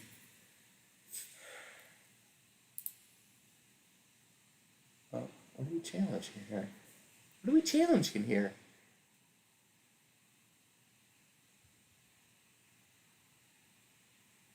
Oh, Matt Nagy is pissed.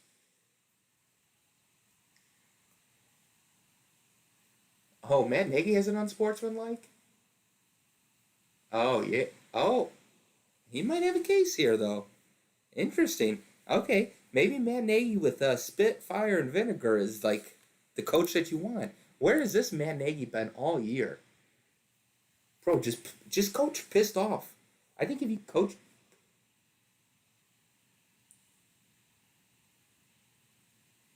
is he going to talk to me like that? He's like, yeah, I'm talking to you like that because you've been fucking blowing calls left and right.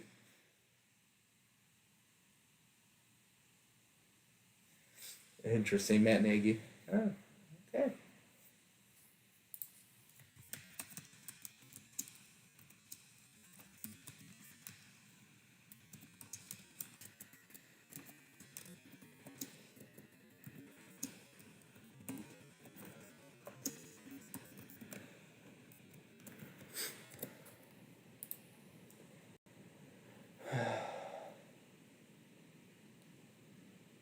So did he win the call?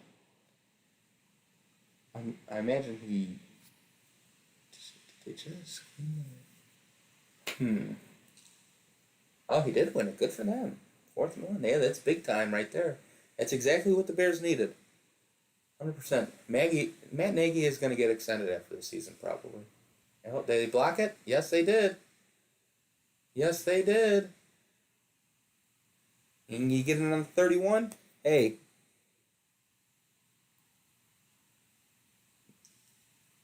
See, that's that trickle down effect. You know, if Matt Nagy's not bitching and complaining about those calls, not so fired up, what do you think his team's gonna do? They're not gonna be fired up. They don't care. But Matt Nagy, hey, just be careful because we don't want those unsportsmanlike conduct penalties. We don't want all that stuff, bro. We know you don't believe that. So just play the game. It's big time block. Big time block there. Who was that? Now it's a short field here. You're going to give it to David Montgomery for probably a 31-yard gain for a tutty. Oh, maybe not, though. Next play. Next play.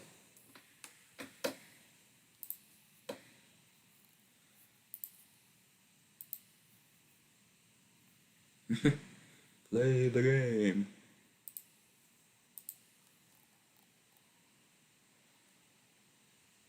Maybe refs really just don't understand.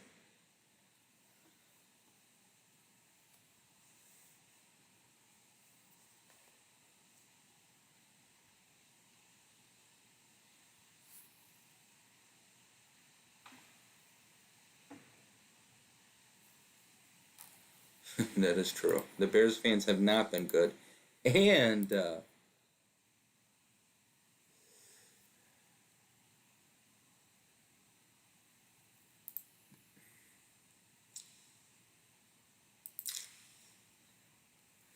yeah, Bears are not good, but the officials have been absolutely terrible tonight.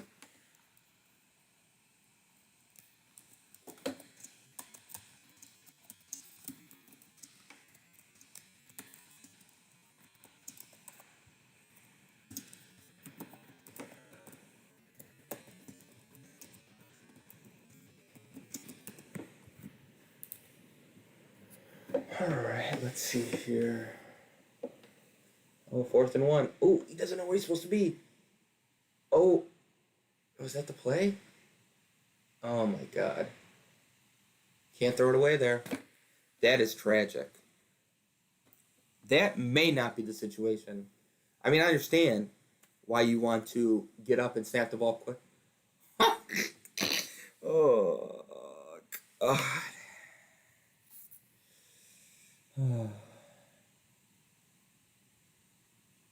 Darnell. Oh, he had him too. He had him early.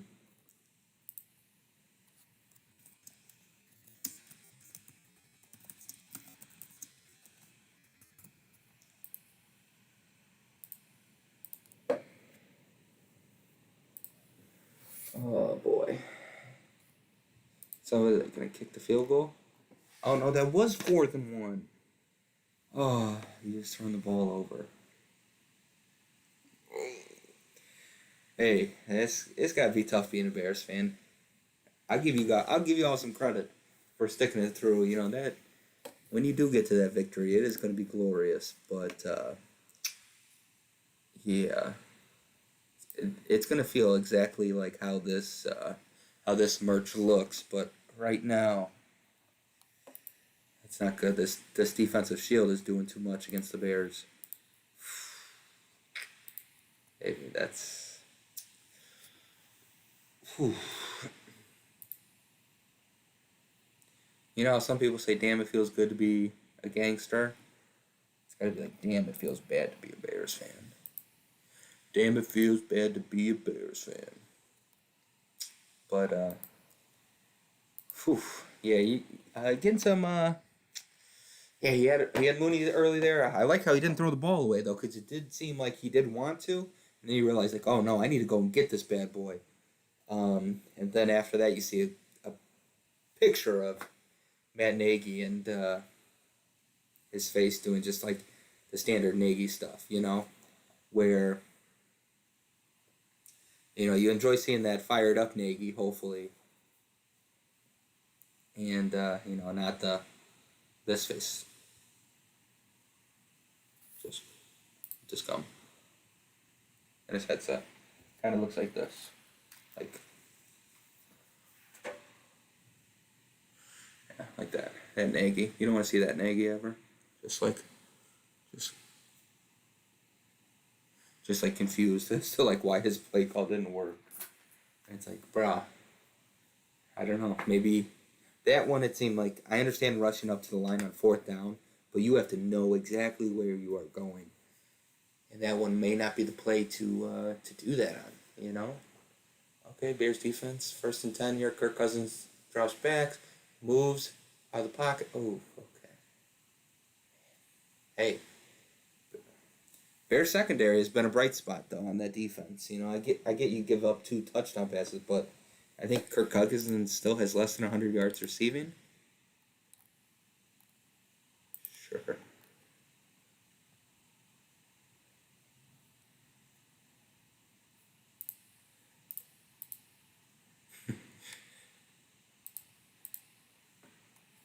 All right, 2nd and 10 here. Okay, there you go. There you go. Now you got 3rd and 9. Bears defense is playing here. Bears defense is playing a little bit. Let's see here. I wonder how this looks if I stand up. I'm going to do a little stand game for the rest of the game here. Just because, like, here, I'm looking. Pow, pow. Just might be a little easier. You know? Alright, let's see.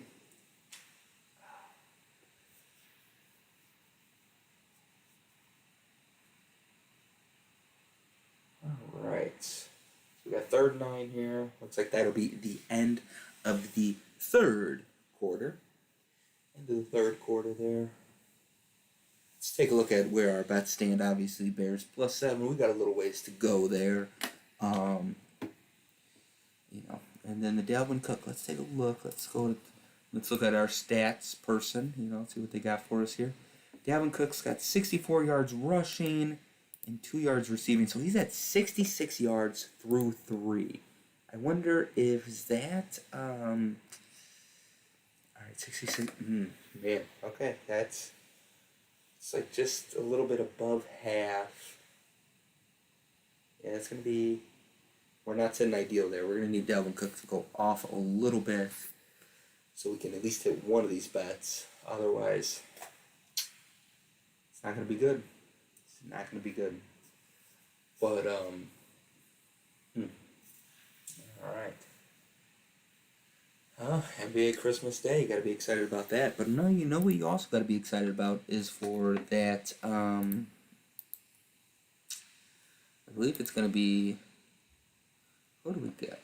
We got 2 games tomorrow. We got Washington versus Philly and Seattle versus the Rams. That's exciting. And then we do next week. Wait, is...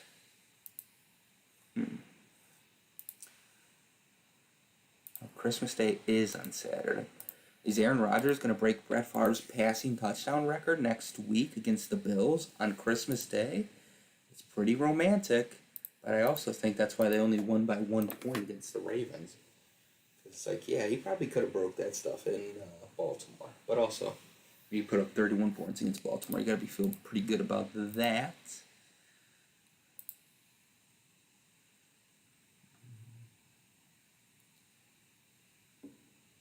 Oh, that was Damian Williams with the pump block? That's awesome. I'd love to see a running back get something like that. And he was jazzed, too. He's number 8? I don't know why that 8 looks so small on him.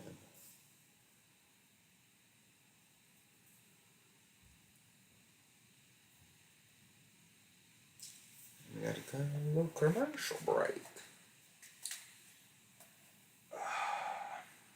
You know, these booths that they got us in are nice and warm, but the chairs, I say, the chairs is less than ideal.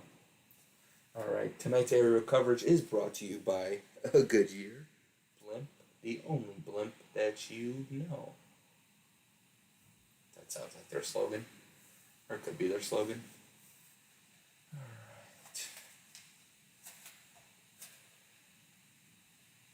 All right. Kirk Cousins, 3rd and 9 here. This is another potentially big stop here by the Chicago Bears need to be made. And Kirk Cousins got time. Late rush there. Ooh, good defense. Is there a flag? I don't think so. I tell you what, if I was the Bears, and I would just let these backup corners play the rest of the season, man. These guys are balling out. These guys are ball. Oh, he might have got there a little early, but that's okay. But yeah, they're balling out. Nice little hit on Kirk Cousins there. No roughing the passer. 4th and 9. Gotta feel good about that. This secondary has been balling. It's what I thought was going to be the weak spot for them, but turns out that is not the case.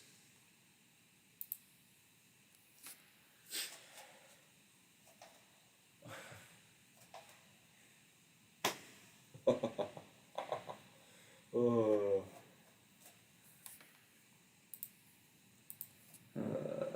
God. Yeah, it's, why did I bet on the Bears again? Huh? Oof. Oof,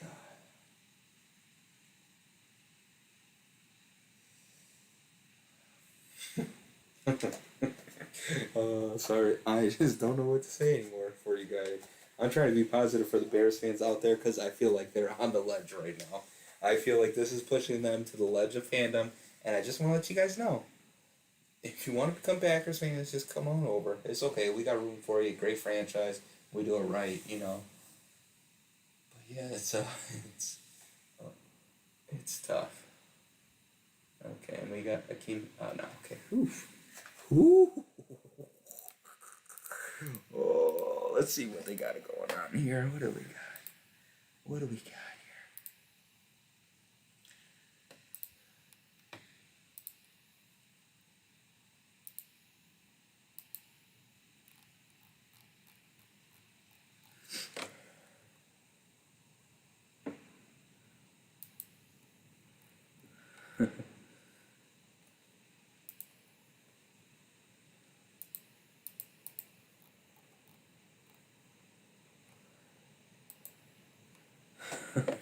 Oh,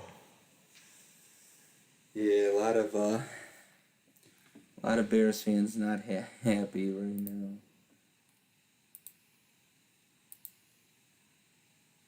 Let's check Bears Twitter, see what they're saying.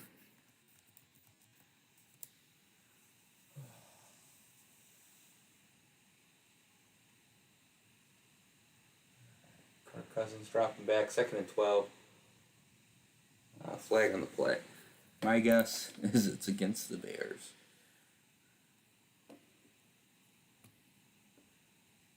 Keep sharp objects away from Bears fans.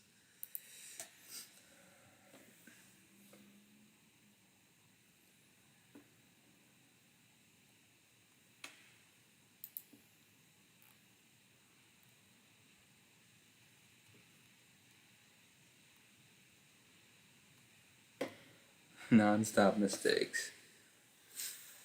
I guess this is not a coach team. You know, you could see Matt Nagy jumping around. And, you know, you could be excited when he's getting fired up, but yeah, it's a tough one when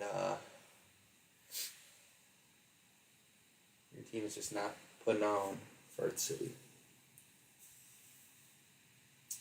But did Dalvin Cook just say you can't see me? Go bust one off then, Dalvin.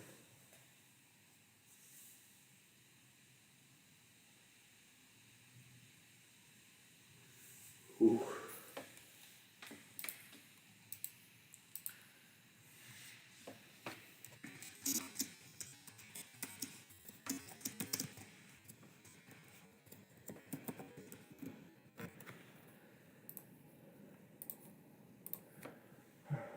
Oh, but well, I mean, good for the defense, you know. Good on the Chicago Bears defense, but man, as Akeem Hicks just gets right in there and just clobbers. I'm surprised that wasn't, you know, helmet to helmet or hitting a quarterback up near his head because that's definitely how they're calling this game. 4th and 9. All right, what do we got? A field goal attempt here? Alright, this could be good for the Chicago Bears here.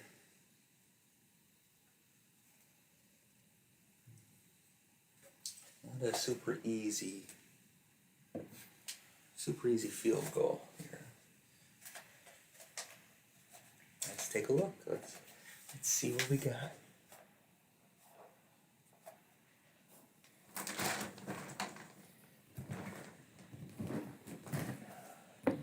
I did have something over here.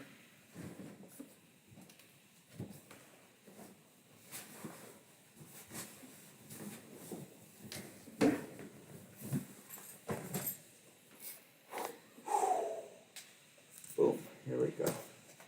Alright, guys.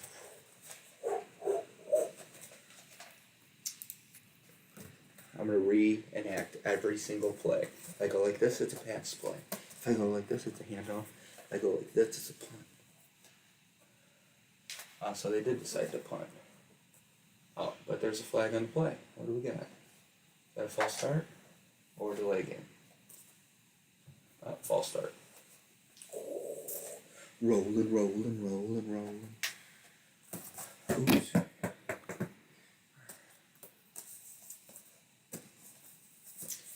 Alright, so I will say this, a lot of ball game left though. These Bears fans are upset, and rightfully so, because your team can't get its fucking shit figured out.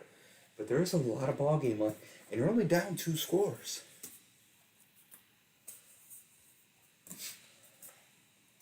We got Jordan Berry here. Let's see what he's got. Nice kick in his feature. Boom. It's gonna go into the end. No. Oh, smart. What are they calling a flag for? Oh no, he's not calling a flag, but some guy is calling for it. Hey, good play by that guy though, because it definitely got touched by the Vikings player, so it's dead there.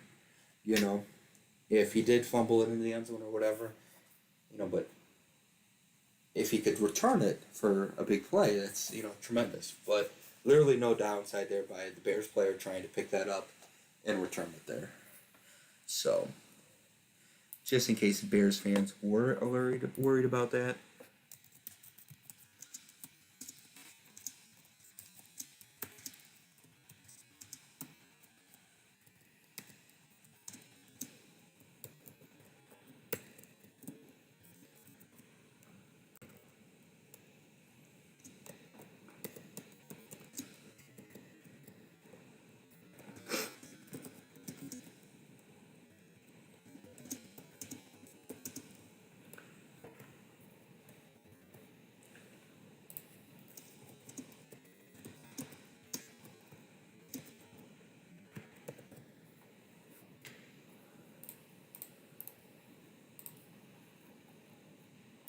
Alright. I haven't even really engaged with any of the Vikings fans at all, to be honest with you. A bit more concerned with what the Bears got going on. Let's see here. We got Dalvin Cook. He's got 70 yards. Still got 2 yards receiving. I'd like to see a little screen pass to him for like maybe 25, 30 yards.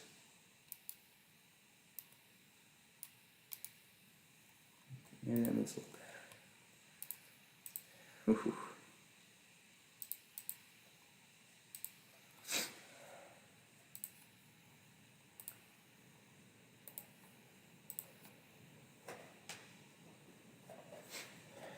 Yeah, it's the parlay is not looking tremendous right now.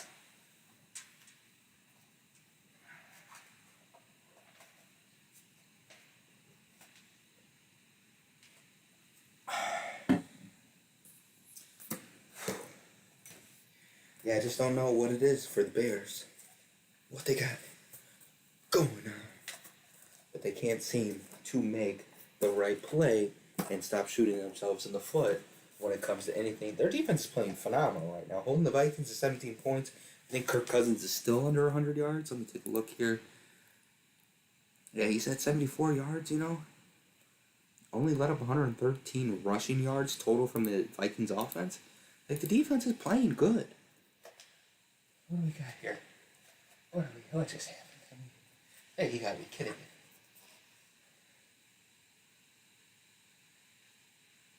Did they just give him a safety?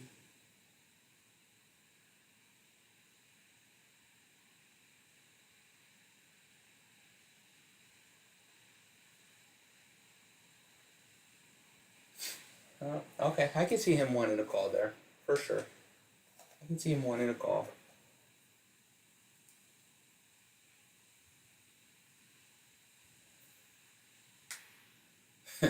Okay, is that a call going the Bears' way?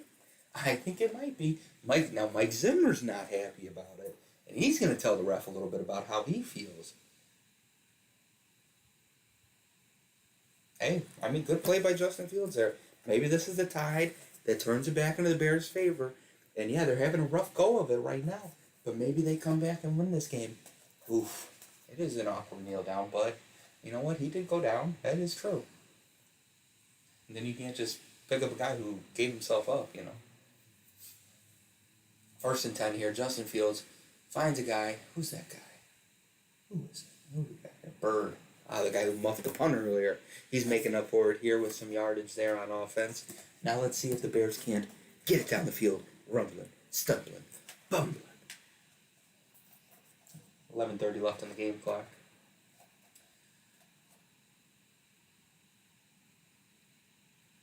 Ooh, Justin Fields slinging that thing over to Bird again. He wants this guy to really make up for his mistakes that he had made earlier.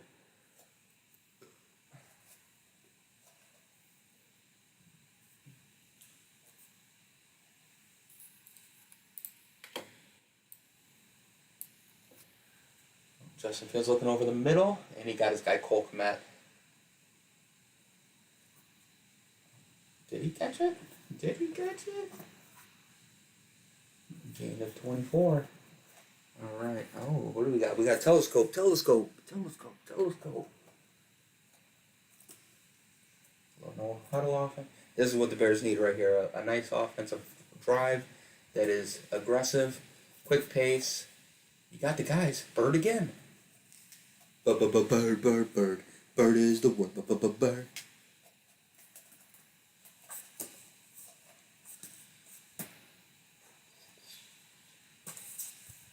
Alright. Justin Fields calling out the play. Looking like Kermit the Frog. Alright. Well, a nice little gain over the middle there. That's they're getting things going.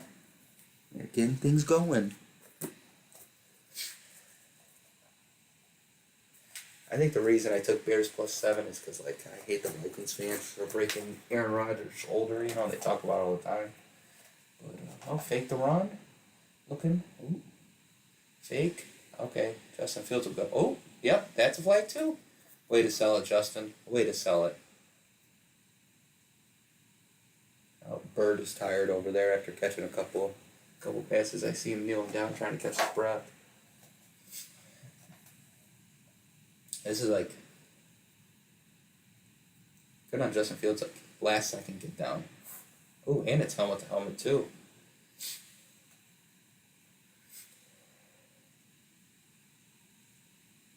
Yeah, I mean, I don't even think he really needed to. He didn't sell it. It was just actually just the force of like helmet to helmet contact by Kendricks, of course.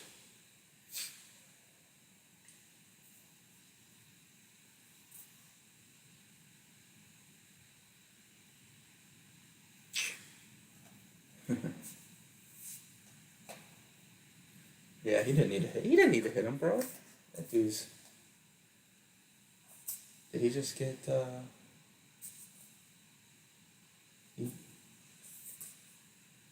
He did get ejected. Okay, that could be a turning tide for the Bears. Kendricks getting ejected, one of their premier linebackers that they have on the field. Oof, God, man, we see it there. It is a little more aggressive. It's a little oof.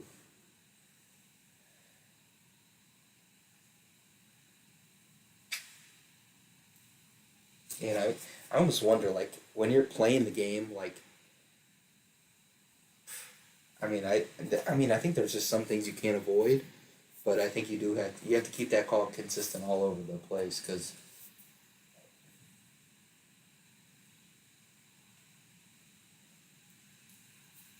does he have to go to the locker room? does. That's what I thought. I thought he had Philly locker room. Hey, shout out. NFL. Get your officiating together, okay? Because what you're doing right now is not good. Alright, handoff for a gain of nothing.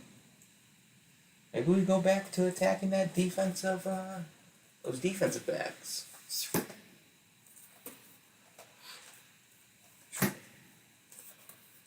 That could have been. Coach would have put me in if we would have went off state.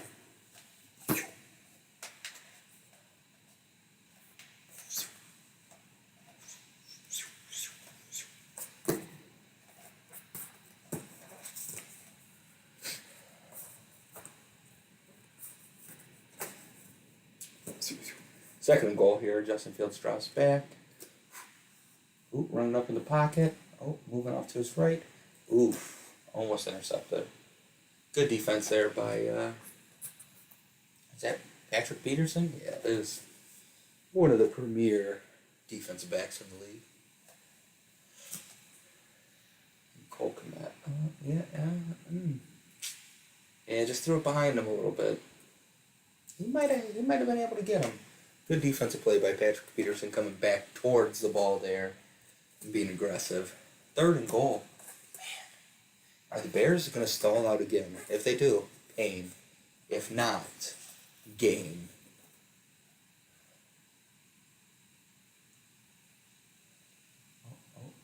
Ooh. Let him move out of the pocket, extend the play. Jimbo Graham. Enjoy him, Chicago Bears, because I know your feelings there. Because I've seen him on the Packers, and he made those same plays for us. Just know that. He's made a few more plays for you guys, but he's made those same plays for us. So I know your pain there. Oh, man. It got past Patrick Peterson, too. It got past him. I don't think he didn't even tip it.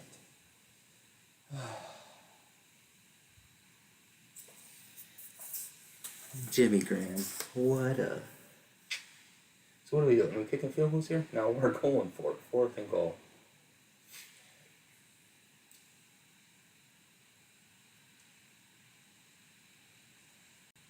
Oh, 1 foot down.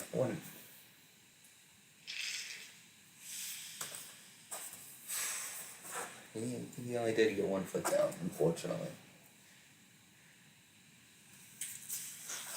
Let's take a look at the replay. Let's double check.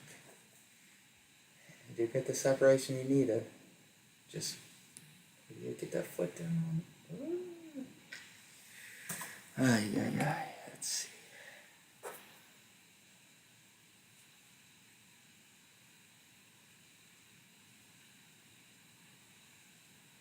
Just got a text message asking if the Bears have the worst team in football, to which I responded yes. And it's not close. All right. Yeah. So fourth down there. They don't make the conversion. You know what I'm going to do? I will be right back. Check out the Vikings merch. Go in the bathroom real quick.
And we back.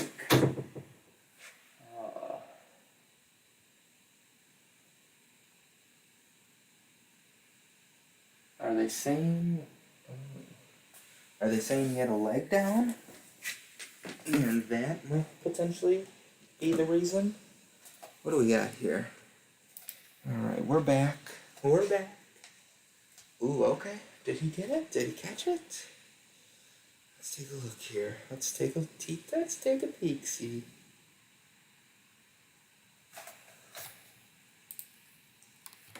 Free stream chat. Vastuk. Don't know what that means.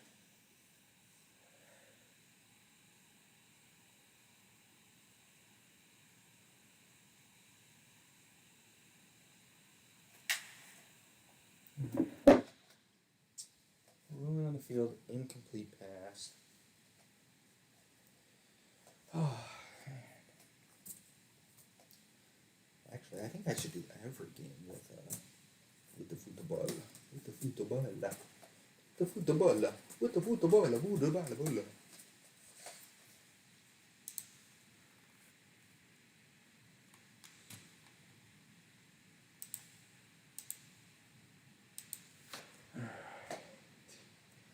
Rolling on it. Yeah, incomplete stand. Oh.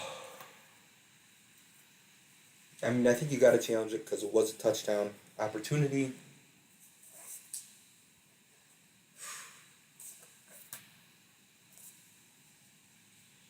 And, let's see. Mooney will not be thrilled, but yeah, Kirk Cousins here. Run. Looks like they'll gain of about 4. Roquan Smith in on the action. Getting that stop. Yeah, Bears defense. If you can get another stop there, you're still in it. I mean, that's the tough thing about this game is like, you're in it. You're still in it.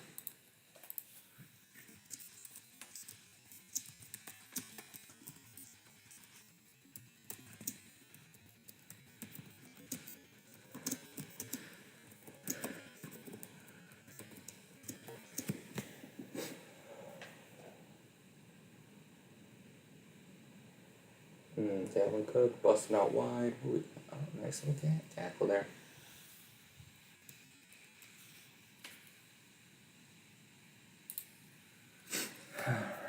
Let's see. Oh, and we have a flag. Comes in a holding offense. Repeats second down. Man,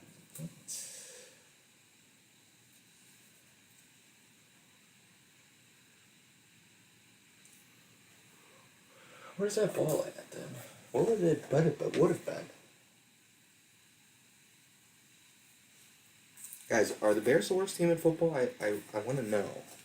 I want to know your thoughts. Because to be honest, I think we might agree that the Bears are the worst team in football. Now that Urban Meyer's out of the league, of course. Alright, 2nd and 12. I think I would have declined that penalty, to be honest with you. Because it was like 3rd and... would have been 3rd and 8? Okay. Smart play. That's why I'm here, calling out the game and not in the game making the decisions. Although I do like to think if I were in the game making some decisions, I would be making a few more decisions better than Matt Nagy. But that's neither here nor there. Let's see what we got.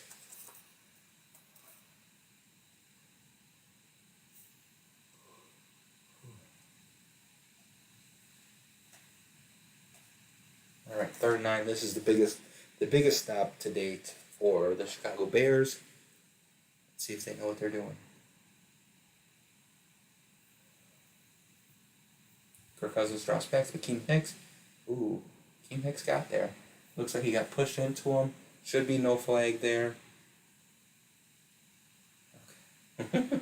Man, that dude is just a happy. He's a happy guy. He's a happy guy. Whoa.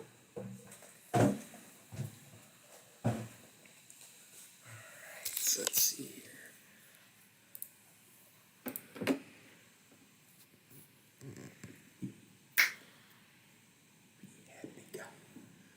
All right, 4th and 9 here for the Vikings. And I tell you what, the Bears have had opportunities to be in this game. Those first couple drives and those 2 turnovers. Ooh, is that Damian Williams almost getting there again? Okay, so he gets it on the 45. 43. No, 43. Okay, that's great field position. They've had plenty of opportunities. They got the ball on their own, or the Vikings' own 30-ish on that block punt. You've had 2 fumbles that you lost.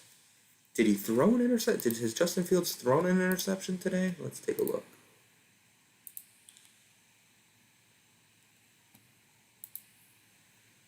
No interceptions, just the fumbles. Special teams, muffed kick, 3 turnovers in a game. Like, I get the refs thing. I do. Like, I get that. But, like, that refs thing only matters, like, if you aren't doing other things that aren't, wrong. But, whew. All right, let's see what Vikings fans are saying. Are they hyped? Are they hyped with how they're playing the game, or are they just excited how the Bears are playing?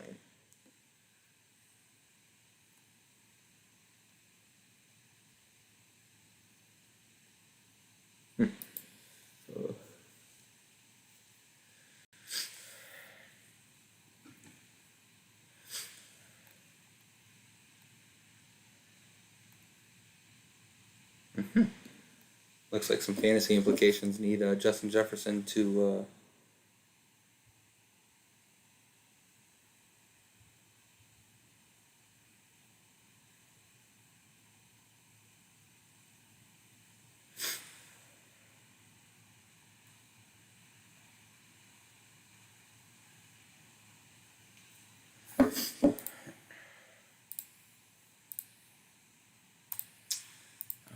I don't even know what I was saying, to be honest with you. Because I'm a happy guy. Now I got that song stuck in me head.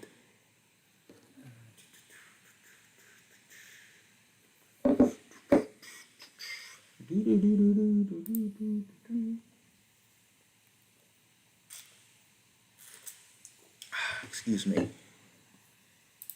All right. All right, so the Bears get the ball back here on what appears to be their own 44-yard line. Do they have 2 drives in them? I'll even settle for 10 points. I don't give a frick, man. I need some points put on this board so we can at least cover our spread bet. I'm not expecting the Bears to win at this point, but Disney's solid, bro. Disney's been good. You got Animal Kingdom. You go see some animals. Went to Avatar Land. Ooh, I did that one Avatar ride, bro. Shit was lit. It was pretty awesome.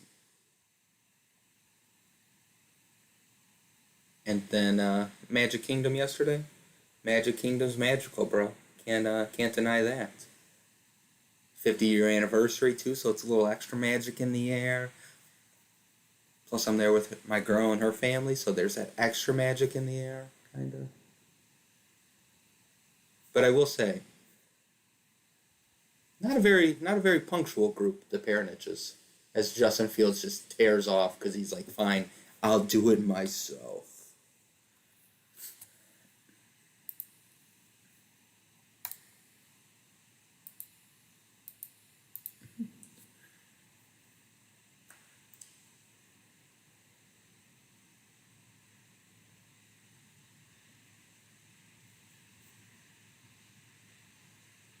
Oh, and then they come after Justin Fields with everything they got, and he spins out of there and he says, it doesn't matter. But it does look like that might be incomplete there. As he did get that ball off, but a little bit of, just a little outside.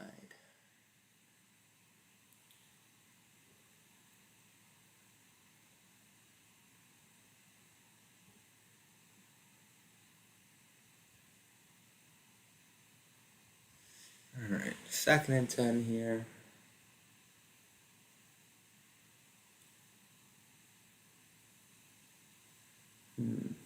Are the Bears finally going to put up some points here? They're going to cover the spread.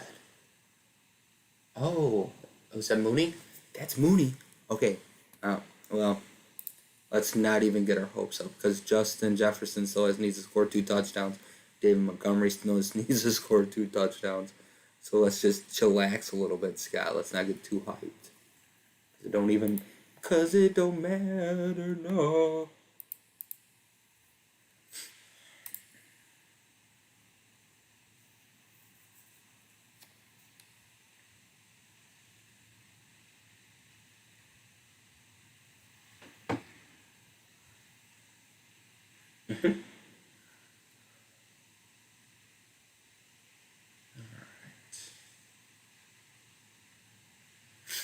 David Montgomery just taking out guys in the chain gang, you know?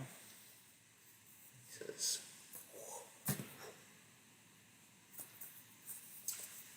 alright, 2nd and 7 here. Time's ticking away. I feel like you gotta punch it in here in the next 30 seconds, which is ideal. You know, that gives you enough time to get a nice little manageable stop without burning timeouts. Now that you only have 2 out of the 3 because you challenged 1. Which I get, understandably so. Sam, did you hear me when I described how Disney was? I didn't see no response, so. Oof, okay. 3rd and 2. That's a manageable 3rd down. It's manageable there. As Justin Fields carries that for a gain of 4 before getting down and sliding. Which makes it a manageable. That was a gain of 3. But, gain of 3, 3rd and 4.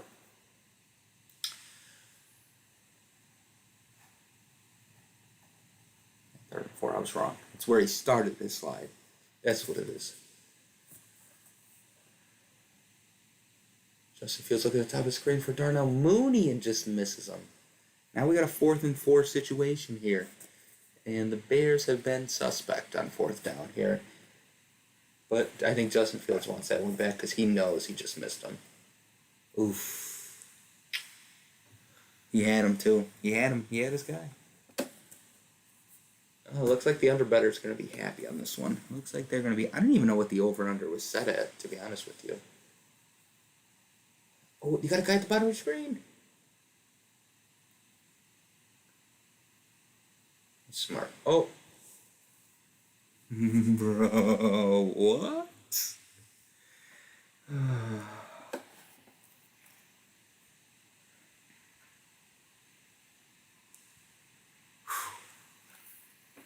That's a turnover.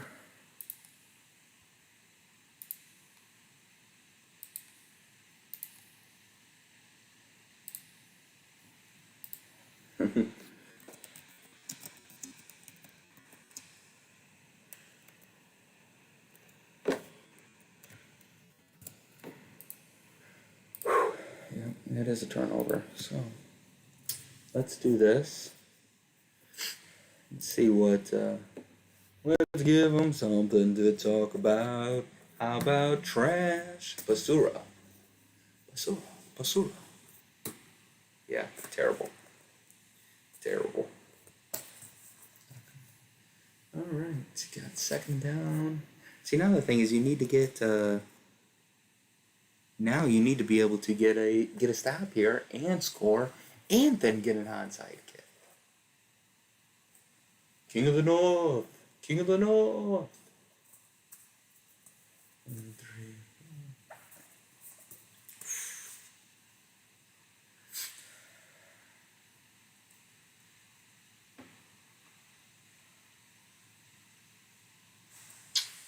Yeah, it's just not looking good for the Bears here. But, you know, I hate to see the Vikings win here, too. You know? Kirk Cousins. He's going to be like, you like that? I'm like, bro, you didn't even do much, you know? Did he even throw for 100 yards? Hardly. Did he even throw for 100 yards? Alright, Dalvin Cook, can you just bust one? He didn't. 74 yards, bro.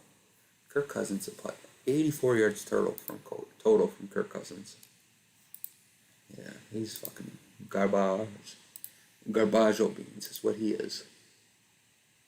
Are we calling timeouts? Oh, Bears called a timeout. Yeah, they know.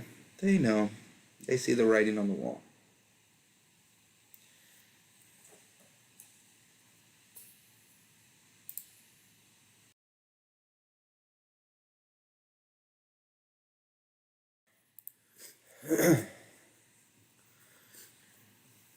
Oh, man.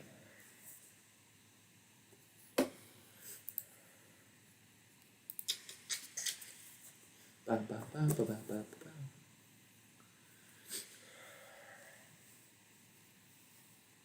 Kirk Cousins. Pitch out, fakes it. Ooh, doesn't get his guy. He's got his guy deeper, though. Ooh. That big gain right there. Solid gain to get the first. And this, they should be able to walk away from this one unscathed, unharmed, with the W. They moved to 7-7.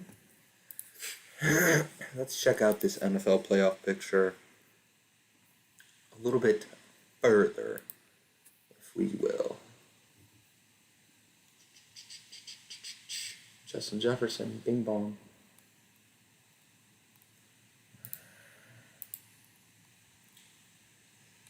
Let's take a look at the playoff picture.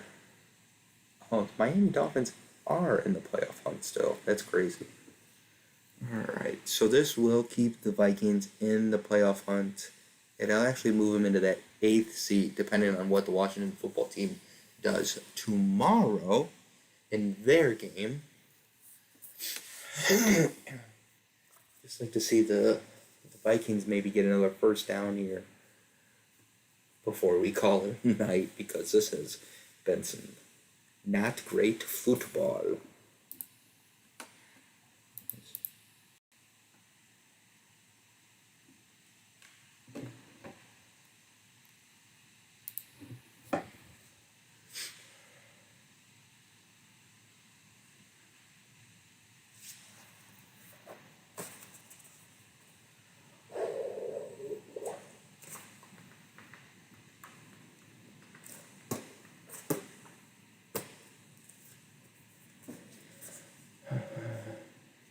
What would you do if your team lost to another team in your division? All right, hopefully the Packers can go take it to the Vikings and stomp them out.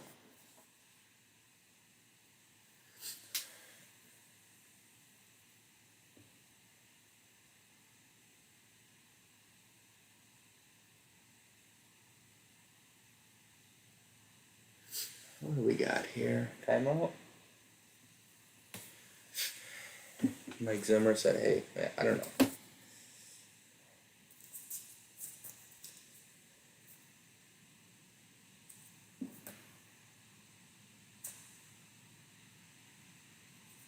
Yeah, so this is gonna get interesting here.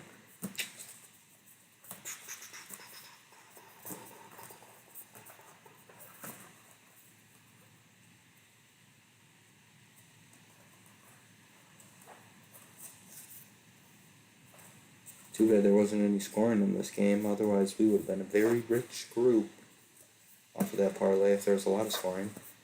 All there needed to be was 5 touchdowns scored. Was that too much to ask for? I guess so. Bears +7. That was a terrible decision. It's really not, though, because it still could hit. I guess that's like the wild thing. It's like our Bears +7 still could hit. Dalvin Cook, I don't think he's going to get his.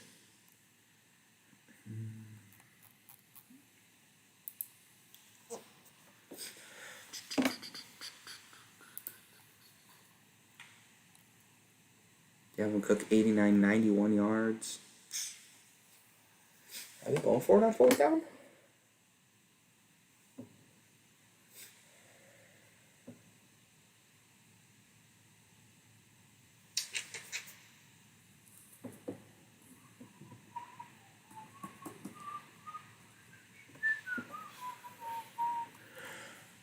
Man, if Dalvin Cook could just rip one. If he could rip one for a little bit of a game. Preferably 30-yard game. I don't know. It might be too much to ask for.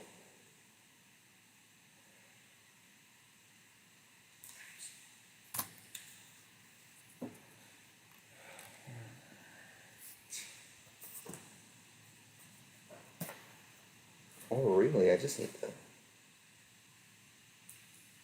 need the Bears to score a touchdown, go for two. Why would you not? You know, you get two opportunities to go for two to tie this bad boy up. But otherwise, you're just kicking a field goal.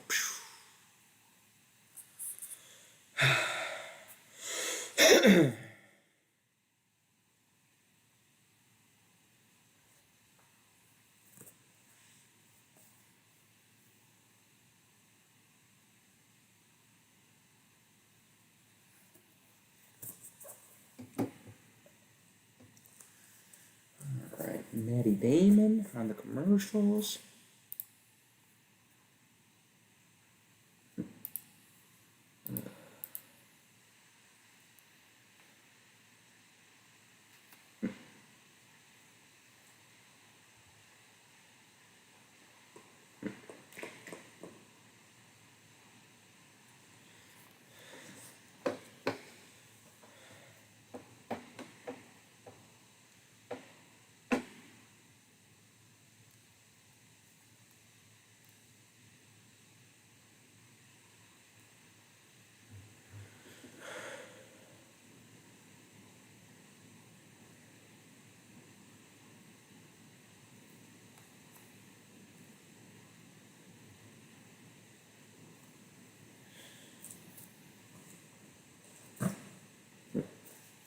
Interesting. Bruce Arians his feet being held to the fire when asked about Antonio Brown.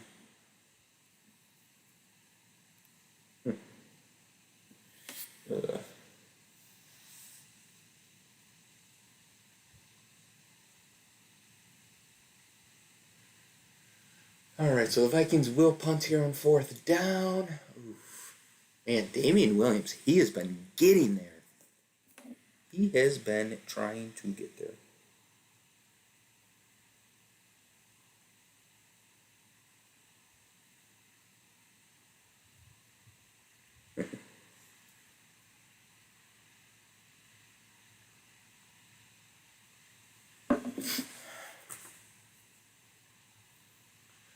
Oh, we got a guy down. Okay, now we gotta really make a push here for the end of the game. We want to lock in our bets. We want to lock in our bets here, and hopefully, you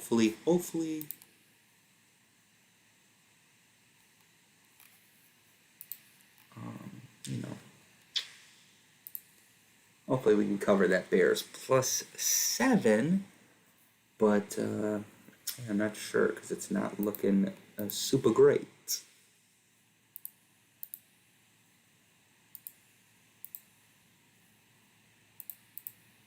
All right.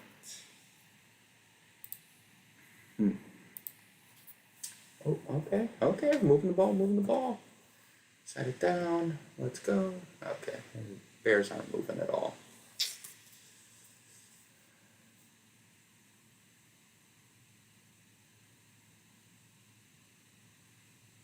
Yeah, he wasn't even set.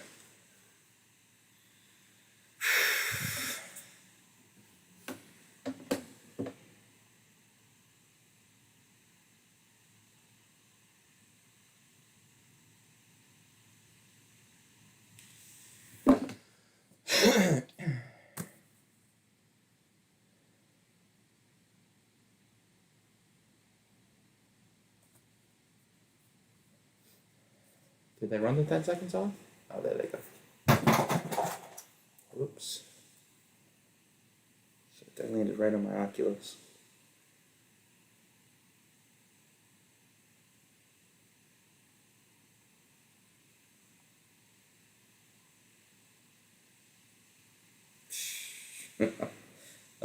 What a bunch of sorry losers.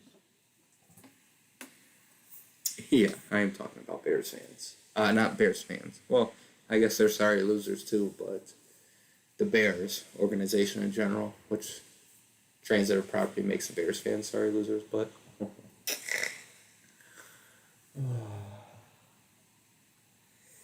oh, pain. Torture. It's rough, guys. It's rough. It's rough.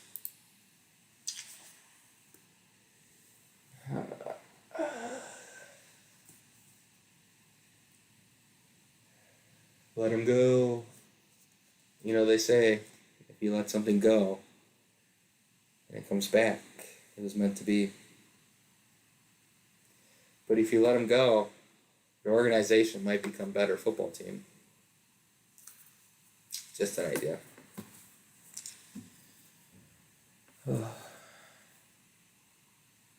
Painful. I wish Nick was here to enjoy this pain with me, man. We probably would have took the Vikings money or spread instead but he's over having his fever dreams, you know.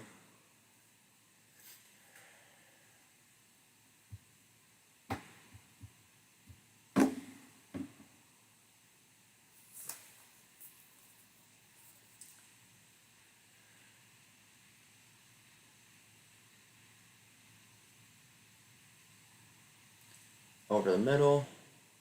Got a guy in Jimmy Graham just staying up and running. Yeah, get up there. Get that garbage TD, baby. Let's go.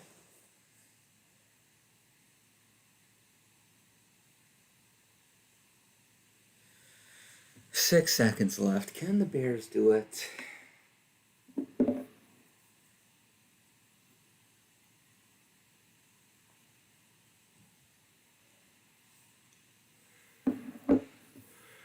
Let's see. I'm that scumbag who's not believing in the bets right now because I don't think. Just every indicator, based on every technical indicator that I have from this game of watching it with my own eyes, the Bears are a trash football team, shooting themselves in the foot, and the refs aren't helping their case either. So yeah, okay, go. Oh, 1 second left. Okay. Kick the field goal. I dare you. I double dare you.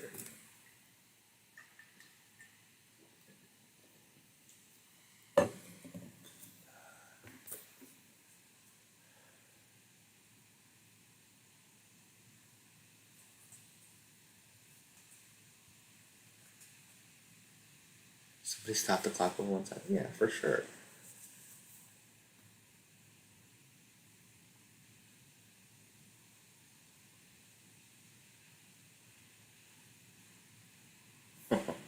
He caught it. Oh my god. What a joke. Oh shit.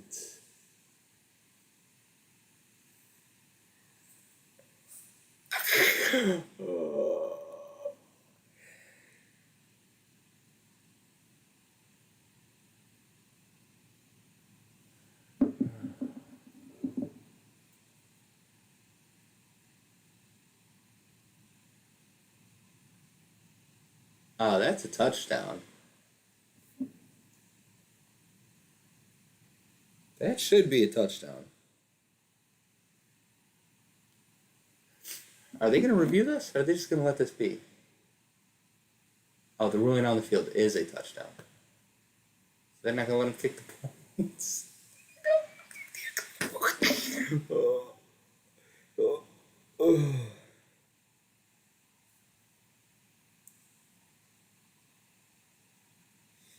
So they get the touch.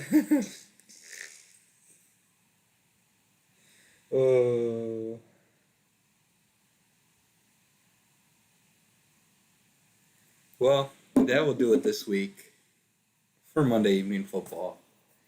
Bears still suck. The Vikings are trash too. The NFL refs can't get their shit together. And we'll be back next week. Me, Nick, you guys as well. We're looking forward to it. Stay blessed.